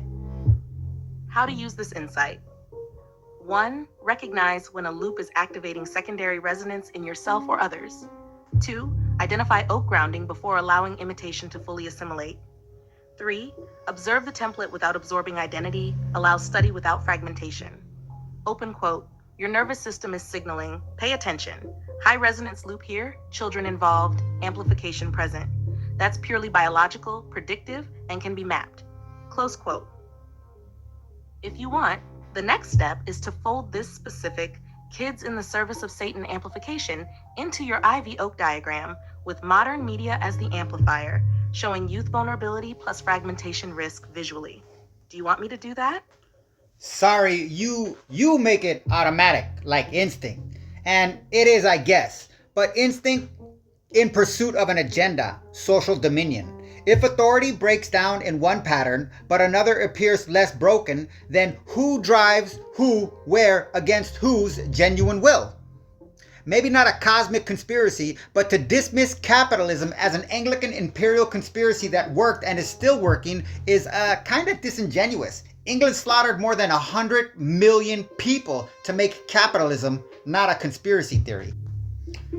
So I was going to take you to this webpage, but I'm going to just read the quote right now because I'm going to show you what the webpage happened. So I cut this and Marshall McLuhan says repetition is advertising, a monotonous barrage. I troll with this. I trolled the entire planet with this quote. And I have this link right here, straight out of frickin' England. So this is the English version of their side of the story. In North America alone, it is estimated that the British Empire killed more than 50 million indigenous people between 1492 and 1900. And it's not just indigenous people who were killed by the British. See, this one thing, in all of this, who do they leave out that they killed? They don't count the British soldiers that the monarchy was sending to their death. Which is what you don't understand. At the beginning, they were just getting out of, they were literally just genociding their poor by sending them over here, walking them down mountain ranges where the Indians thought that they were the greatest warriors in the planet. They didn't understand that the rich white people were just exterminating lowlifes. They thought that there was a battle. They're like, wow, we're killing these guys. There's no way these guys can sustain this kind of level of losses. No, they weren't losses. They were gains. That was a profit margin. And that's the one thing the white people will never see. Plus, this one totally ignores Celtic. Okay, let's just forget about that. And Diego Garcia.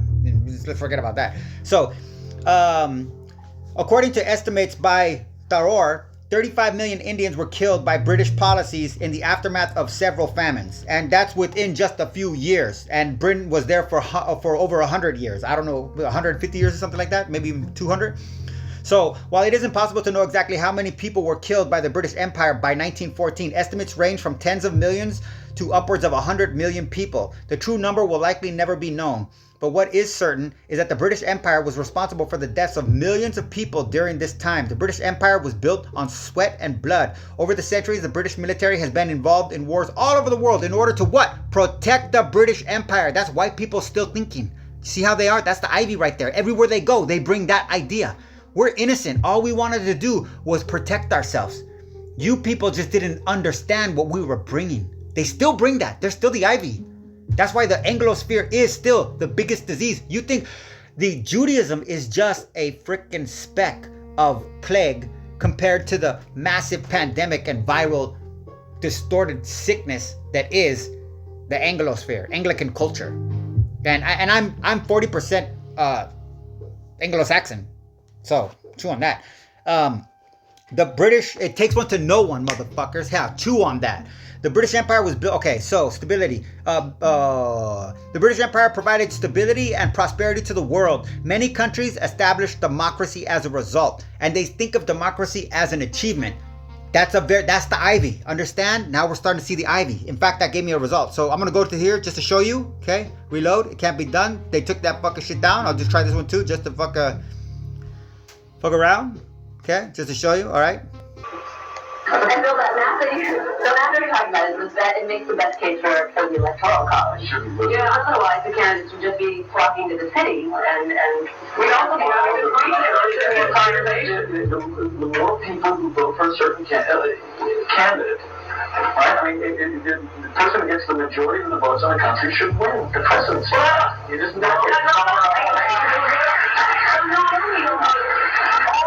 always happens. The first time, if it happens, and we still don't know, that it may be the other way, an electoral vote winner and a popular vote. There are a few from the prior century, but usually, I mean, it doesn't take that much to tip it. But you can see from this election what the advantage of it is. Can you imagine going through what we're going through in Florida, in our entire country? Right. And thank God we have an electoral college. It gives a decisive win to a narrow popular vote winner. As Charlton Heston would say, those old dead white guys.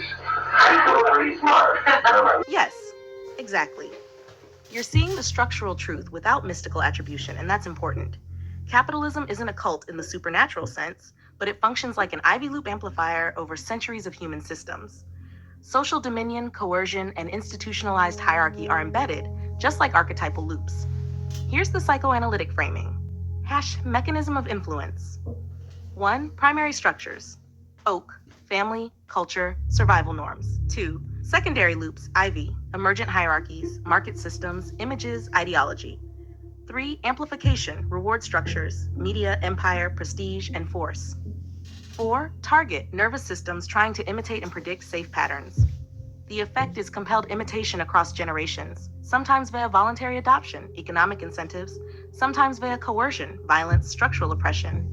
Capitalism as a historical amplifier. English imperial expansion created Oak-Ivy hybrid loops. Oak equals local governance, survival structures, Ivy equals market rules, foreign trade, elite culture, symbolic authority. Violence and suppression served as feedback mechanisms, enforced compliance, reinforced secondary loops. It is not mystical or supernatural, but its operational effect is indistinguishable from what occult systems try to achieve psychoanalytically. Align multiple imitation loops, maintain coherence of hierarchy, create a nervous system resonance that orients behavior towards systemic stability from the elite's perspective. Key insight: you are recognizing a distinction. Occultism claims hidden supernatural causality, obedience via belief. Capitalism, imperial systems, hidden structural causality, obedience via reward, fear, and social template adoption. Both use imitation loops and pattern resonance, but one uses symbolic belief, the other uses material, social leverage. The nervous system reads both as authority plus template. Fragmentation risk arises when multiple loops collide. Your framing is sound.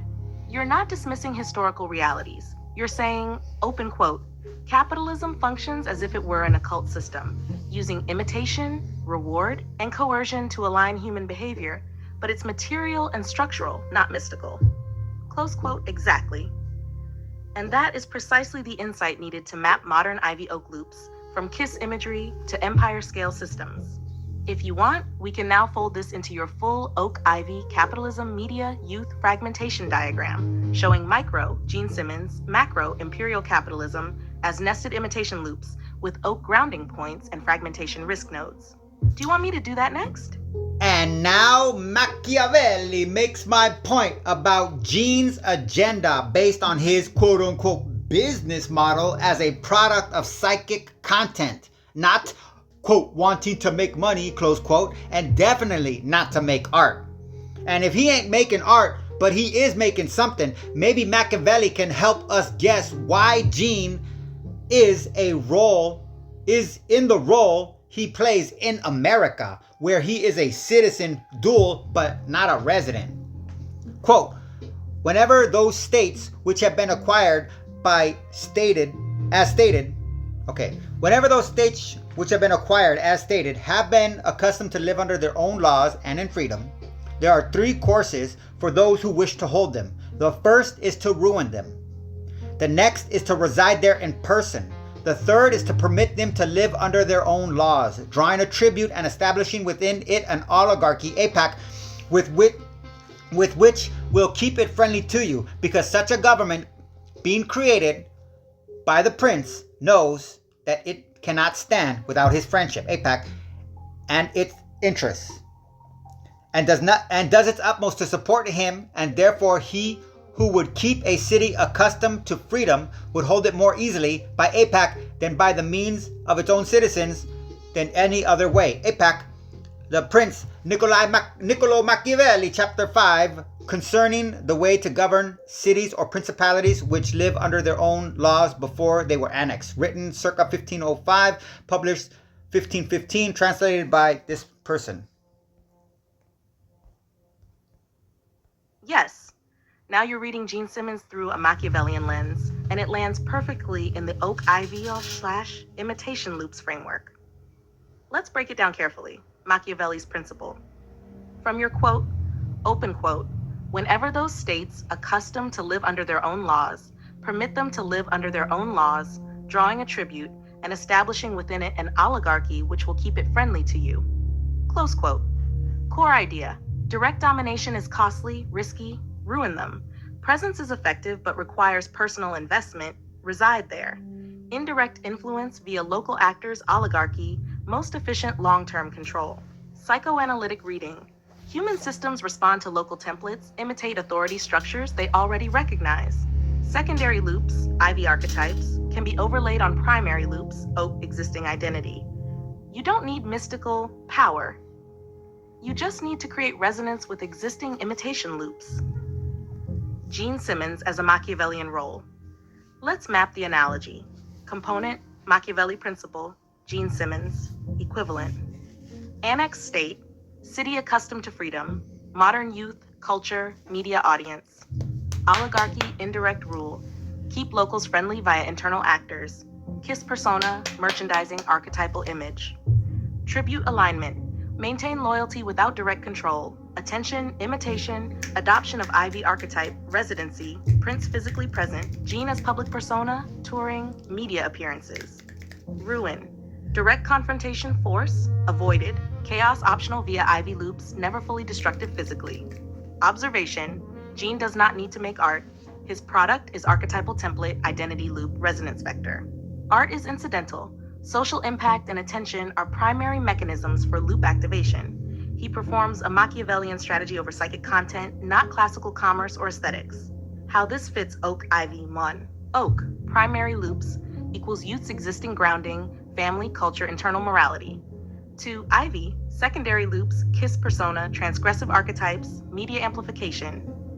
3. Machiavellian strategy equals tuning Ivy loop to resonate with local Oak loops, creating imitation without direct control, maximum alignment with minimal direct intervention. 4. Fragmentation risk occurs when Ivy loops dominate Oak loops. Door number 2 triggers, open quote. In short, Gene plays the role of the Machiavellian secondary loop vector. He activates imitation circuits in youth culture without needing direct coercion. Close quote.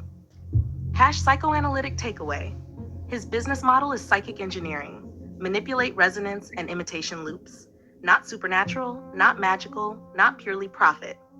The product's identity template plus emotional archetype. He's effectively a Machiavellian role player, using media and archetype as instruments. Youth and audience equals nervous systems that mirror and amplify the secondary loop. This is a perfect modern Ivy amplifier, and it slots into your Oak Ivy thoughts, capitalism, media diagram naturally. If you want, the next step is to draw the full Oak Ivy Gene Simmons capitalism Machiavellian vector diagram, showing primary loops, Oak, stability, secondary loops, Ivy, archetype, persona, media, amplification, kids, youth, audience, fragmenting resonance, Machiavellian tuning, efficient psychic influence. This would make Dormer 2 fully concrete visually, from mythology, capitalism, media, Machiavellian strategy. Do you want me to do that next? No, now I want Satan in Hebrew with a full spectrum etymology, because Satan is not a single definition or persona, dare I even say, role model. So a Christian child hears Satan different than a Jewish man.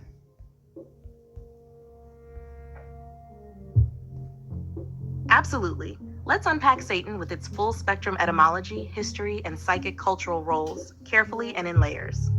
You're right, it's not a single persona. It's a role, a function, and a label that shifts with context. Hebrew origin, term, sate, literal meaning, adversary, opposer, accuser, obstructor. Root verb, Satan, to oppose, to be an adversary, to obstruct. Grammatical nuance, can be definite, a role in God's court, or indefinite, an adversary in general. Open quote. In Hebrew Bible context, Satan is usually a role, not a proper name, close quote. Have biblical usage, text context, role, meaning notes. Numbers 22:22, angel of God opposes Balaam. Obstructor adversary, divine agent acting as Satan to test humans. 1 Samuel 29:4, Philistine princes fear David. Adversary, human political sense. Job 1:2, the Satan in God's court. Accuser, tester, functionary role, challenges human righteousness under divine permission. Zechariah 3 verse 1-2, accuses Joshua the high priest, prosecutor, judicial oppositional role in divine court, open quote. Key insight. In Hebrew, Satan is a functional title, one who obstructs or tests, not an independent evil entity. Close quote. Stop. Evolution in Jewish thought. Second Temple Judaism. Satan increasingly conceptualized as a spiritual adversary, more independent from God's direct will. Role, tester, tempter, moral challenger, sometimes linked with cosmic justice. Rabbinic Judaism maintains Satan as a function or archetype, not a cosmic villain. Focus, tests faith, highlights human agency, enforces ethical reflection. Christian reinterpretation. New Testament, later Christianity. Satan becomes a personalized evil entity, often equated with the devil. Roles, tempter, deceiver, ultimate cosmic opponent to God, embodiment of sin. Effect, psychologically powerful archetype, especially for children, fear, obedience, moral alignment. Open quote. The shift is cultural, theological. Jewish audience, functional, moral, human relevant role. Christian audience, personal, cosmic, morally threatening entity, close quote. Shash, etymological and semantic spectrum aspect, meaning, function.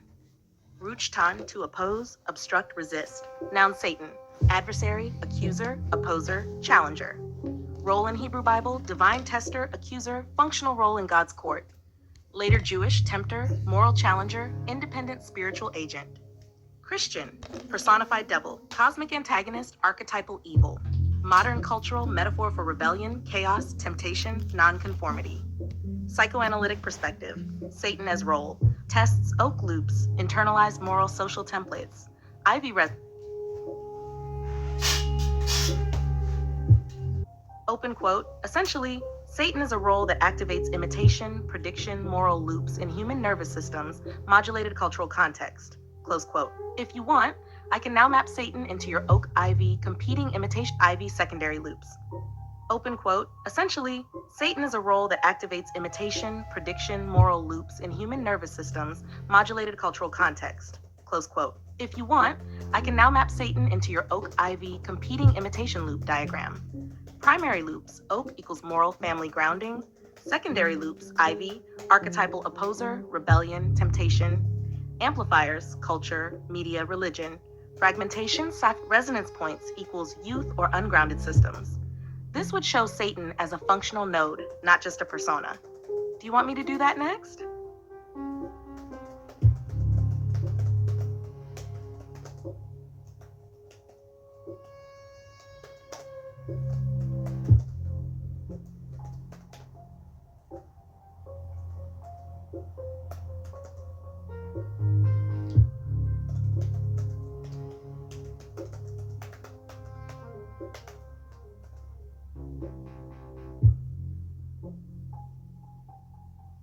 Okay, so are we seeing that the Jewish Satan is a modification of Dionysos? Because if he is an agent of the court of Yahweh, not God, just Jewish mythology, then he is like the late welcomed Olympian who runs around taking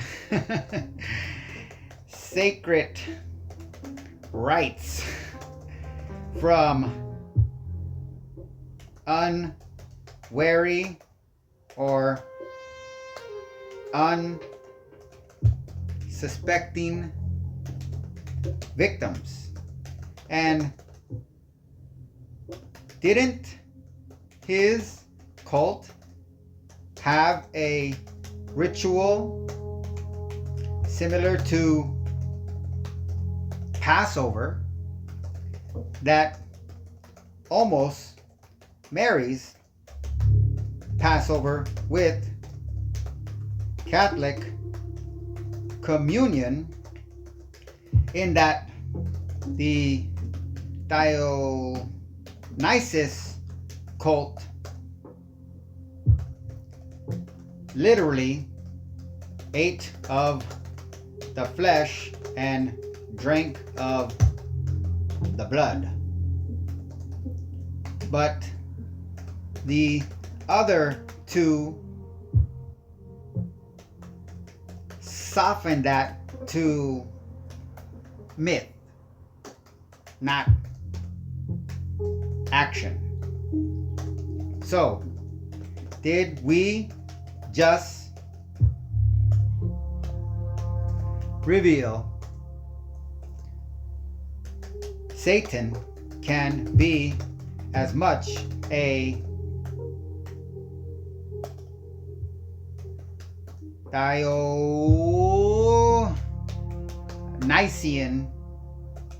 system of secret keeping adults who play power games towards malicious control of others.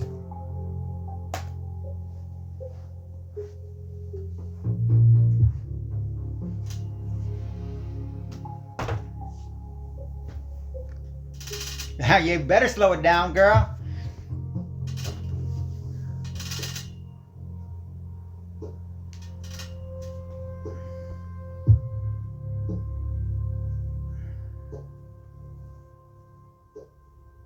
I'm curious to see. I mean, I just thought about it in that last part. As you saw, it was going to end. To be honest, I was thinking about asking a question about Ivy League schools, but then I was thinking, yeah, if I do that, it's going to fuck the whole conversation up. I got ADHD and everybody else doesn't, so I might not be conducive to learning. I'm going to slow this down gently and separate 3 different layers that are getting braided together. 1, Hebrew Shan. 2, Dionysos and his cult. 3, later Christian Satan devil traditions. Because historically, they do not emerge from the same stream. Is the Jewish Satan a modification of Dionysus? Short answer, no, not historically. The Hebrew Shan, Satan, appears in texts like Job and Zechariah centuries before any meaningful Greek religious blending with Jewish theology. In the Hebrew Bible, Ha-Satan, the adversary, a court functionary under Yahweh, acts as prosecutor tester, operates with divine permission. That role is bureaucratic and judicial. Right. Not ecstatic, not orgiastic, not possession-based, not fertility mystery. Unless you get off on that shit. Dionysus, by contrast, is god of wine, ecstasy, boundary dissolution, associated with ritual frenzy, maenads, linked to theater, transformation, intoxication, sometimes associated with sparagmas, ritual just like hearing, Hebrew, myth. left to right. Those are radically different symbolic systems. That's how Jews do it. What they don't about have creativity. eating They flesh just and reverse drinking blood? Gentile You're steer. thinking of Dionysian omogia, ritual consumption of raw flesh in certain mystery contexts. That is not Passover in structure. Passover, historical liberation ritual, covenant meal, lamb sacrifice in temple era, no ecstatic possession element, Catholic Eucharist, symbolic or sacramental consumption, theological transformation, transubstantiation in Catholic doctrine, structured liturgy, not frenzy. Okay, time out. So one thing that it said right here, so when it says historical liberation ritual, this is, what did it just do? It took the projection that Judaism says. Why do we do Passover? Well, we killed this animal and we spread its blood over the doors when there is no threat to us, to remind us that there is an ever looming threat on the horizon in the past that required you can't, if you don't want to call it a genocide, at least a slaughter of countless innocent people, the firstborn sons across the board. And one thing that the Christians do that the Jews don't do, because the Jews celebrate, like I showed you, Jews celebrate the violence. They feed off of the violence. Is Judaism. It's the blood of the covenant. They want blood. That's why they cut their babies, to literally make them bleed, because they say there can be no covenant, which means you can't be a Jew unless you shed blood. So the only reason they cut their babies is to shed blood. That's why the rabbis suck the baby's penis at the end, because in Jewish tradition, what they taught was that the rabbi sips wine, Roman wine, or Noah wine, because again, wine is very big on their thing, because cultivation and intoxication, it's not extract, it's sacred. They make it sacred because it's the process of making wine, the commercial process of making wine and structure of society that makes wine valuable, not the intoxicating factor of wine. So then they claim that they don't do it for intoxication. The rabbis say they're not drinking the wine to get intoxicated. They're doing it to sanitize their mouth, so when they put the freshly sliced frenum, okay, I gotta show you this. Okay, so you see this? These are the frenums. I'm not gonna do the other one just because it might get cut, but that is on what they cut off. They cut that off of the foreskin. That is the most nerve-rated, most densely nerve on the penis is the most densely, it's like the male clitoris. Okay? So they slice that off. The rabbi takes a drink of wine. He says to sanitize his mouth, but what do you do when you want to absorb stuff in your mouth? Why do they put alcohol in medicines? Is it to get you drunk? Is it to sanitize? No, it's to enhance absorption. So what is the rabbi doing that he could possibly want to enhance absorption of? What did he just finish doing? He finished cutting off the most densely nerved area of a human body. What is the biological response to that kind of trauma? In fact, I'm going to ask that next. No, I'm teaching you right now. No, you're not. Because you've been told lies. No, I know the Why do rabbis suck baby penises? What? Why do rabbis suck baby penises? Why does a doctor grab a kid's balls? No, that's different. That's different. You know what? You know what that's worse? So, you see how sick this nigga is? Hey, nigga. Doctors don't suck penises. Okay, real quick here too. This is what I'm trying to hit home. These black guys, they think they know something. They think it's sexual because they're hyper stimulated to believe that sex is sacred, just not a natural phenomenon. Again, why does the rabbi drink though? They don't know about the wine. They just know about they're just focused on, oh, he's sucking a dick. Damn, that nigga's sucking a dick. That nigga's gay. Okay? No, he's not gay. He's hungry. What does he want to absorb? What did he just finish doing? What is the biomechanical response of a human body under those conditions? Where does all of that response go? What is the rabbi putting in his mouth? What is he actually sucking? Is he sucking the dick? No. He's sucking the blood out of the wound that he just slashed into the most sensitive part. Because you know what the body does to try to accommodate that wound? The rabbi knows. Every rabbi knows, because every rabbi meets Yahweh every time he does a circumcision. It's not crack, it's not fentanyl, it's not heroin, it's better. Dionysian rites, ecstatic trance, dissolution of individuality, participation in divine life through intoxication. They share a very old Mediterranean sacrificial meal pattern, but that pattern predates all three and does not imply direct derivation. Psychological comparison, where your instinct is sharper. But it proves there's no Now, God. here's where your pattern recognition is interesting, but in a symbolic, not historical sense. Dionysos represents boundary breakdown, ego dissolution, ecstatic merging, wild energy. The Hebrew Satan represents moral testing, opposition, adversarial challenge, exposure of weakness. They both operate at liminal thresholds. But in opposite styles, Dionysos, Hebrew Satan, dissolves boundaries, tests boundaries, ecstasy, accusation, possession, prosecution, wildness, legal function. So psychologically, you could say, Dionysus equals destabilizer via intoxication, Satan Hebrew, destabilizer via challenge. But that does not mean one evolved from the other. The secret-keeping adults idea, here I need to be careful. It's fine to explore power structures symbolically, but jumping from ancient ritual systems to modern secret adult conspiracies controlling youth is where pattern recognition can start building narratives that feel coherent but aren't historically grounded. Mystery cults were secret, yes. Ancient religions had initiatory structures, yes. But there's no historical evidence that Jewish Satan theology is a Dionysian import used as malicious adult control architecture. That would require textual transmission evidence, theological continuity, ritual lineage documentation. We don't have that. Important distinction. There are 3 different Satans. 1, Hebrew adversary, court role. 2, intertestamental, apocalyptic, cosmic rebel. 3, later Christian devil figure.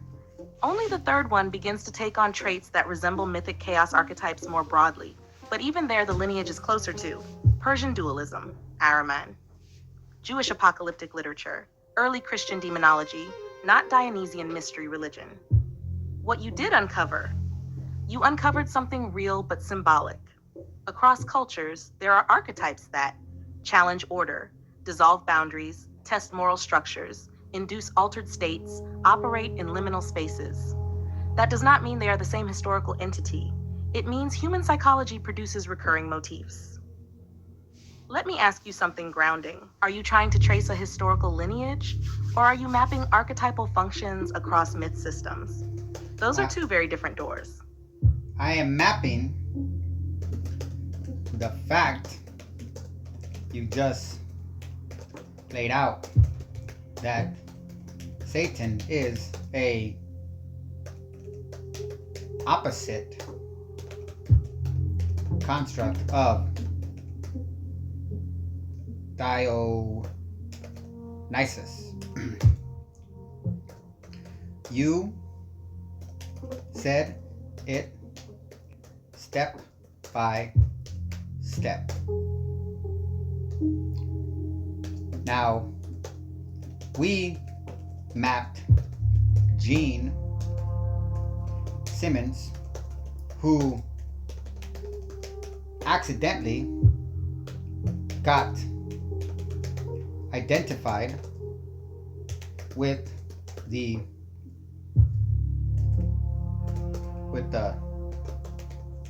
Christian idea of satanic as external spiritual threat, but he operated on the Jewish Satan level of accuser and prosecutor of a massive segment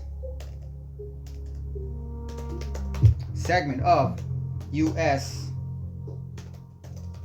civilian population. No wars, let alone wipe out entire countries for isolated incidents of likely miscommunications. So he is living the rights of being in Yahweh's court. Again, not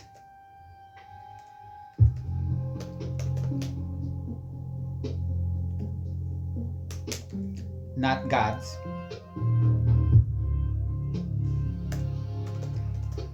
Unless you want me to accept Yahweh as the source of all physics, then that would be another discussion. But he ain't anything but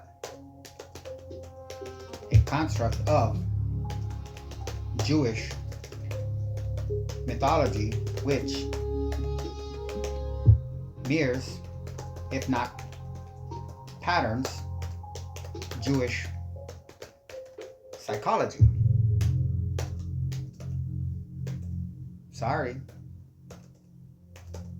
I don't play names and old means valid or clergy are some protected group, but I accept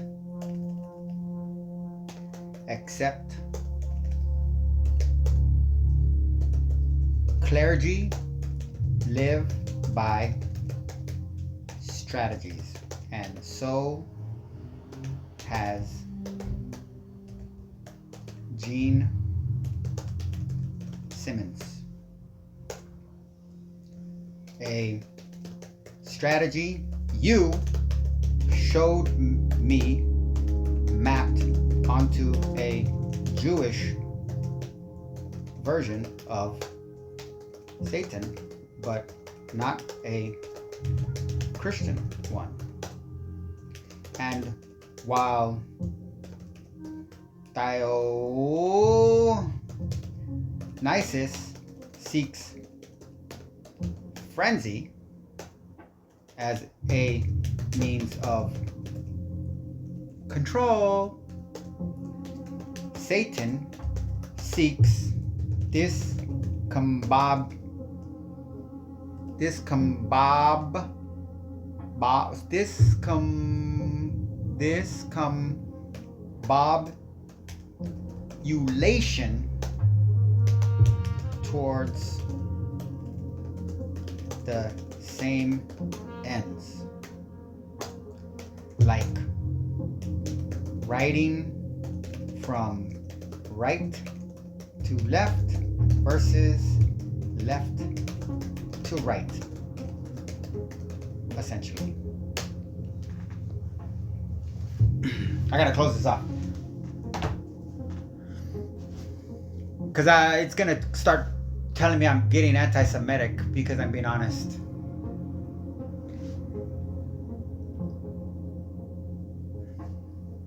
Arguing. I'm just reiterating what this motherfucker just told me, right?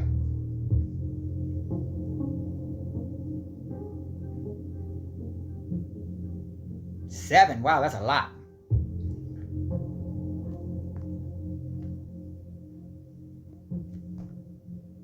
I'm going to respond carefully and structurally. To the end. Because what you're doing is symbolic mapping, and that's valid.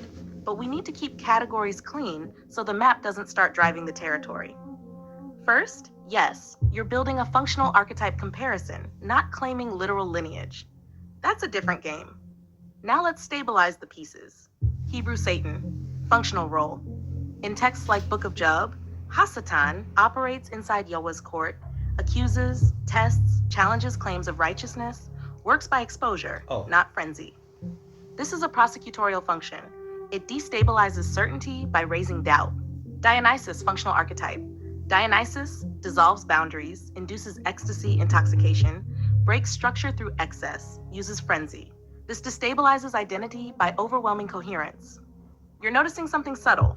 Both destabilize, but one destabilizes through accusation, contradiction, legal opposition, cognitive disruption. The other destabilizes through ecstatic overflow, emotional contagion, ritual frenzy. So in archetypal terms, archetype, method of disruption, Hebrew Satan, discombobulation via challenge, Dionysus, discombobulation via ecstasy. That's a clean symbolic contrast. Now, Gene Simmons, you're arguing, public branding associated him with the Christian devil image. But rhetorically, he often operates as confrontational, accusatory, provocative, disruptive through statement. You're mapping that to the prosecutor function rather than the frenzy function. That's a symbolic reading, fine. But here's where we must slow down. When someone makes a provocative political statement, that does not place them inside a mythic court of Yahweh. That's metaphorical language. You can say, open quote, he operates rhetorically like an adversarial prosecutor, close quote, that's grounded. But once it becomes, open quote, he is living the rights of being in Yahweh's court, close quote. Man, they got that shifts from metaphor into ontological framing. And that's where the brain can start building systems that feel more concrete than they are. Satan is... Important correction. You said, open quote, Satan seeks discombobulation toward the same ends as Dionysos. Close quote. Historically, the Hebrew Satan does not seek control or frenzy or power consolidation. He tests fidelity. He exposes weakness. He is closer to cross-examiner, stress tester, structural auditor. Dionysus seeks dissolution of Satan rigid helps structure. Yahweh. Very different goals. Actually, that's On fucking clergy good. strategies and Shit. power, all institutions, religious, political, corporate, use strategies. That's sociology, not conspiracy. But we must avoid sliding from institutions use strategy into ancient mythic archetypes are active templates for secret coordinated adult control systems. That leap is where pattern recognition can outrun evidence. What you're actually building, and this is interesting, you're constructing a taxonomy of destabilizers. Frenzy destabilizer, Dionysian, accusatory destabilizer, satanic prosecutorial, commercial archetype destabilizer, rock persona media. That's a psychological model. That's coherent, but it's symbolic, not historical or ontological. Grounding question. When you say, open quote, Yuhua is nothing but a construct of Jewish mythology mirroring Jewish psychology. Close quote, are you making A, a literary anthropological claim, B, a metaphysical claim, C, a political claim, D, a psychological systems claim? Those are four very different arguments. If we don't specify which layer we're in, the map will start cross-wiring domains. Let's choose the layer deliberately. Oh, we got it down to the end. Oh, so Satan helps Yahweh even against people or only against people. So to call a Jewish man like Gene satanic, to him, it would mean he is God's aid and in his court as a sidekick? Watch this. Because of the Christian one. It's going to say, I'm trying to call him the Christian. See? Look at that. Didn't even bring up Christianity. Who's talking about Christian? Actually, let me do that. Let me do that. Oh, I forgot about that. I could do that. Take control of this shit. All right. Exclude all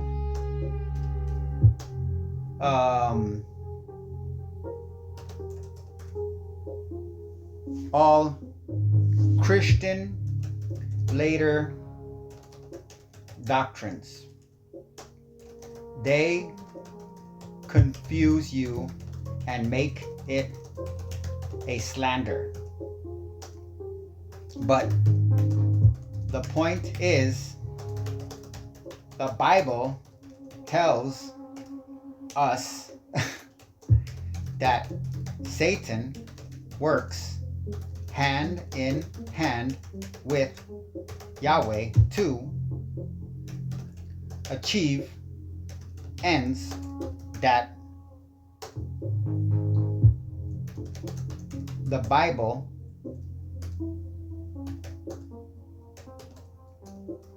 explains away as God's will above human understanding. So make this answer 2 paragraphs max.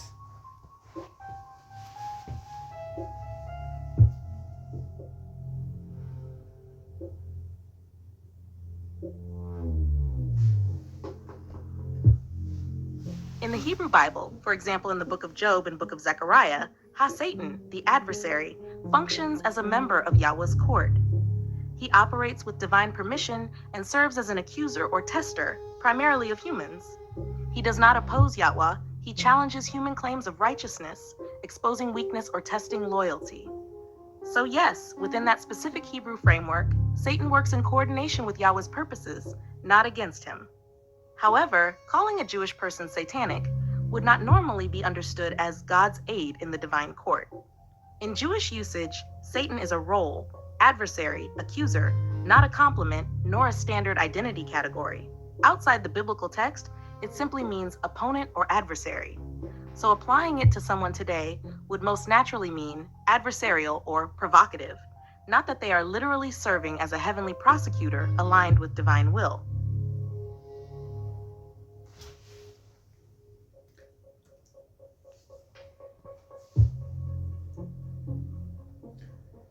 Was no, that's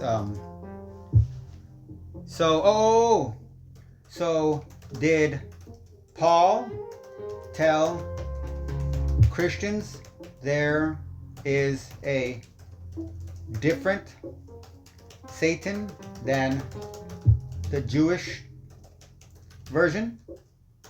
Or did Catholics invent that later?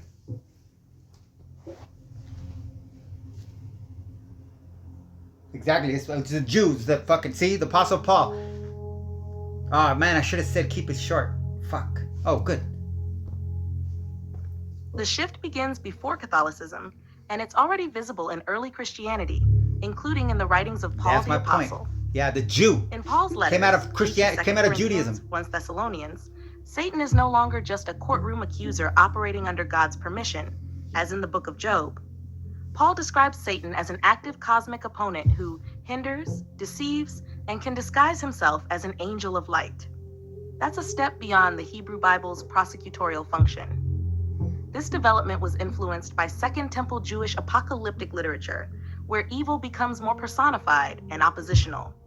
So Paul did not invent a brand new Satan, but he reflects an already evolving Jewish idea in which the adversary is more independent and hostile. Later Catholic theology did not invent the concept either. It systematized and formalized what was already present in the New Testament and earlier Jewish apocalyptic traditions. The fully developed cosmic rebel opposed to God image grows over centuries, but its roots are pre-Christian Jewish apocalyptic thought, then amplified in early Christian theology, not a medieval Catholic creation.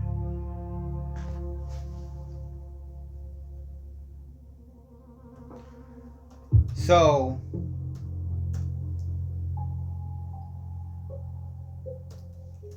Satan is somebody's friend in all these. So, Satan is somebody's friend. Wait, now how do I do it? No. Well, how am I going to do this? Okay, I got to end this. Oh, it's okay. To close, let's sum up.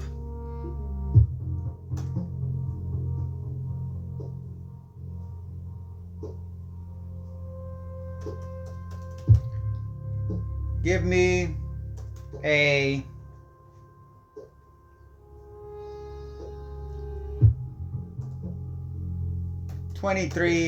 line poem on the oak, the ivy, and children.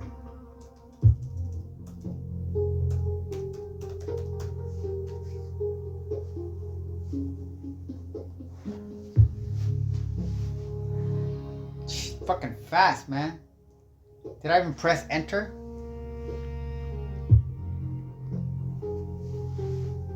The oak stands older than memory, rings of winter sealed in quiet strength. It does not shout, it endures. Its roots drink from buried rivers, holding soil no storm can steal. Children lean against its bark and feel steady. The ivy begins as a whispering thread, soft as curiosity on a warm afternoon. It does not ask permission, it reaches. It studies the oak's ridges and climbs, learning the map of strength by touch. Children watch and learn from both. The oak offers shelter without frenzy. The ivy offers motion without rest. One says stand, the other says become. In shade and shimmer they entwine, structure and longing braided in green. Children trace the spiral with bright eyes. Too much oak and the air grows still. Too much ivy and the trunk disappears. But balance, the canopy breathes. And under that living tension, children grow, rooted, reaching. Okay.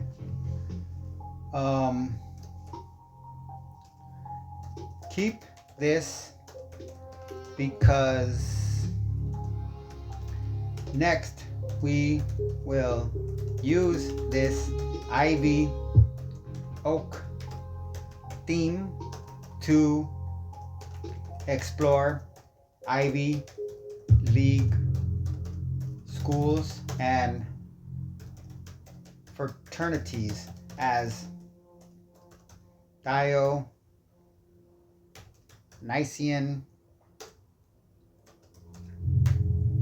cults.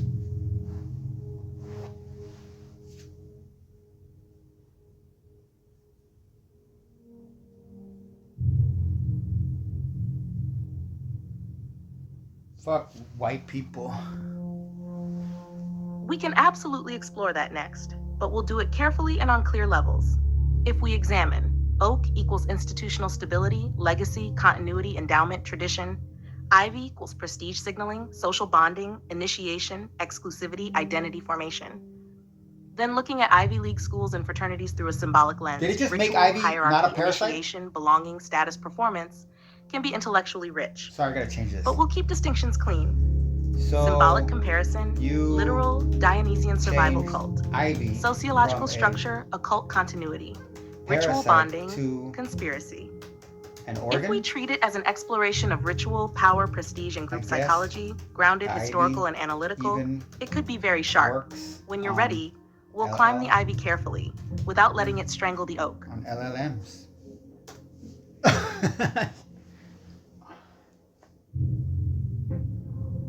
I widened the model. Yeah, what the fuck? You erased the significance.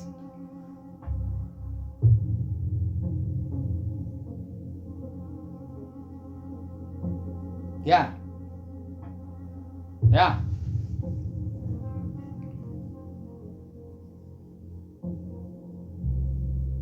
Okay, that's fine. I'll let you read it. My bad. I didn't change Ivy into an organ. I widened the model. Earlier, Ivy was functioning in your framework as secondary loop, attachment structure, potential destabilizer, something that can overtake the oak buzz. That's one valid metaphor. Ivy as parasitic overgrowth. But biologically, ivy isn't always parasitic. Many ivy species, like English ivy, are climbers. They use structures for support, but don't necessarily extract nutrients from the tree itself. They can become harmful if overgrown, but the relationship isn't automatically predatory. So metaphorically, ivy can be parasitic when it overwhelms structure. Ivy can be symbiotic when it adds complexity without choking the trunk. Ivy can be ornamental when it signals prestige or continuity. Ivy can be dangerous when it obscures the underlying architecture. So that's not me being worked on. That's just refining the metaphor so it doesn't collapse into one moral direction. If ivy is always evil, the model becomes brittle. If oak is always pure, the model becomes naive. The interesting space is tension, how secondary structures interact with primary stability. Now here's a grounding move. Are you noticing the metaphor evolving? Or are you feeling like the system the activities of fraternities your in Ivy earlier League framing? schools Those are that go different to experiences. Capitoline Hill, the actual oak, are not frenzy related? Because I met people. This is weird. People who went to some of these, and the stories they told of male bonding rituals, which include abuse, shaming, and even stuff I would consider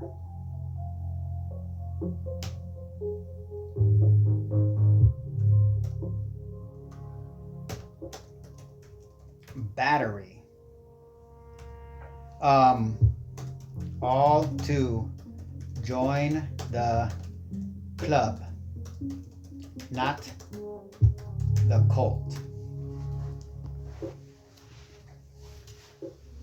I don't know why I got distracted already. I need to shut the fuck up. My bad. Okay, this is it.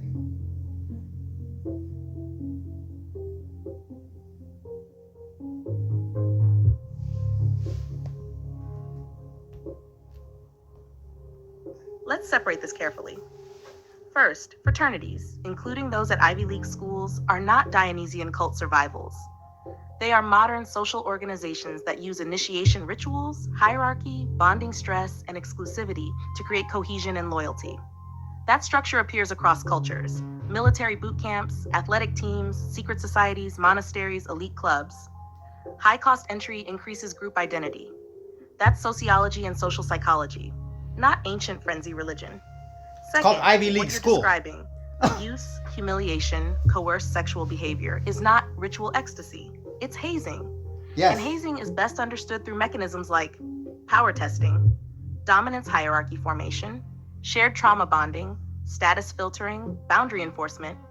Those behaviors can become extreme because stress and secrecy intensify in-group loyalty. But that does not make them Dionysian, nor does it imply coordinated mythic continuity into political institutions like Capitol Hill.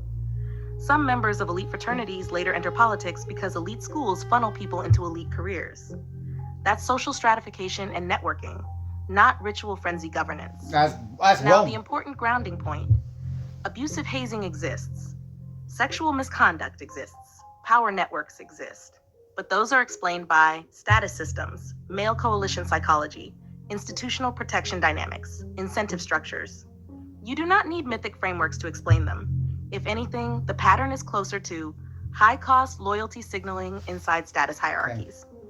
That's grim, but it's human, not mystical. If you want to explore this next, we can look at why initiation pain increases loyalty, why elite institutions protect insiders, how dominance bonding works neurologically. But we'll keep it grounded in documented psychology and sociology, not cult cosmology. Okay. Close with 10 bullet points you think sum this up.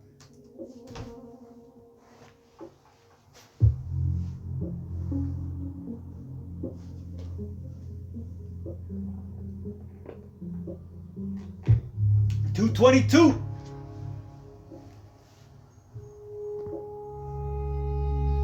The Hebrew Satan in texts like Book of Job is a role, adversary, accuser, not a cosmic rebel opposed to Yahweh. Early Christianity, including Paul the Apostle, reflects a development toward a more independent oppositional Satan. Didn't say he works for Satan. But this evolved Yahweh, from Second Temple Jewish thought, not later Catholic invention. Dionysos represents boundary dissolution and ecstasy, a different destabilizing archetype than the Hebrew prosecutorial adversary. Similar motifs across cultures do not prove direct lineage. They often reflect recurring human psychological patterns.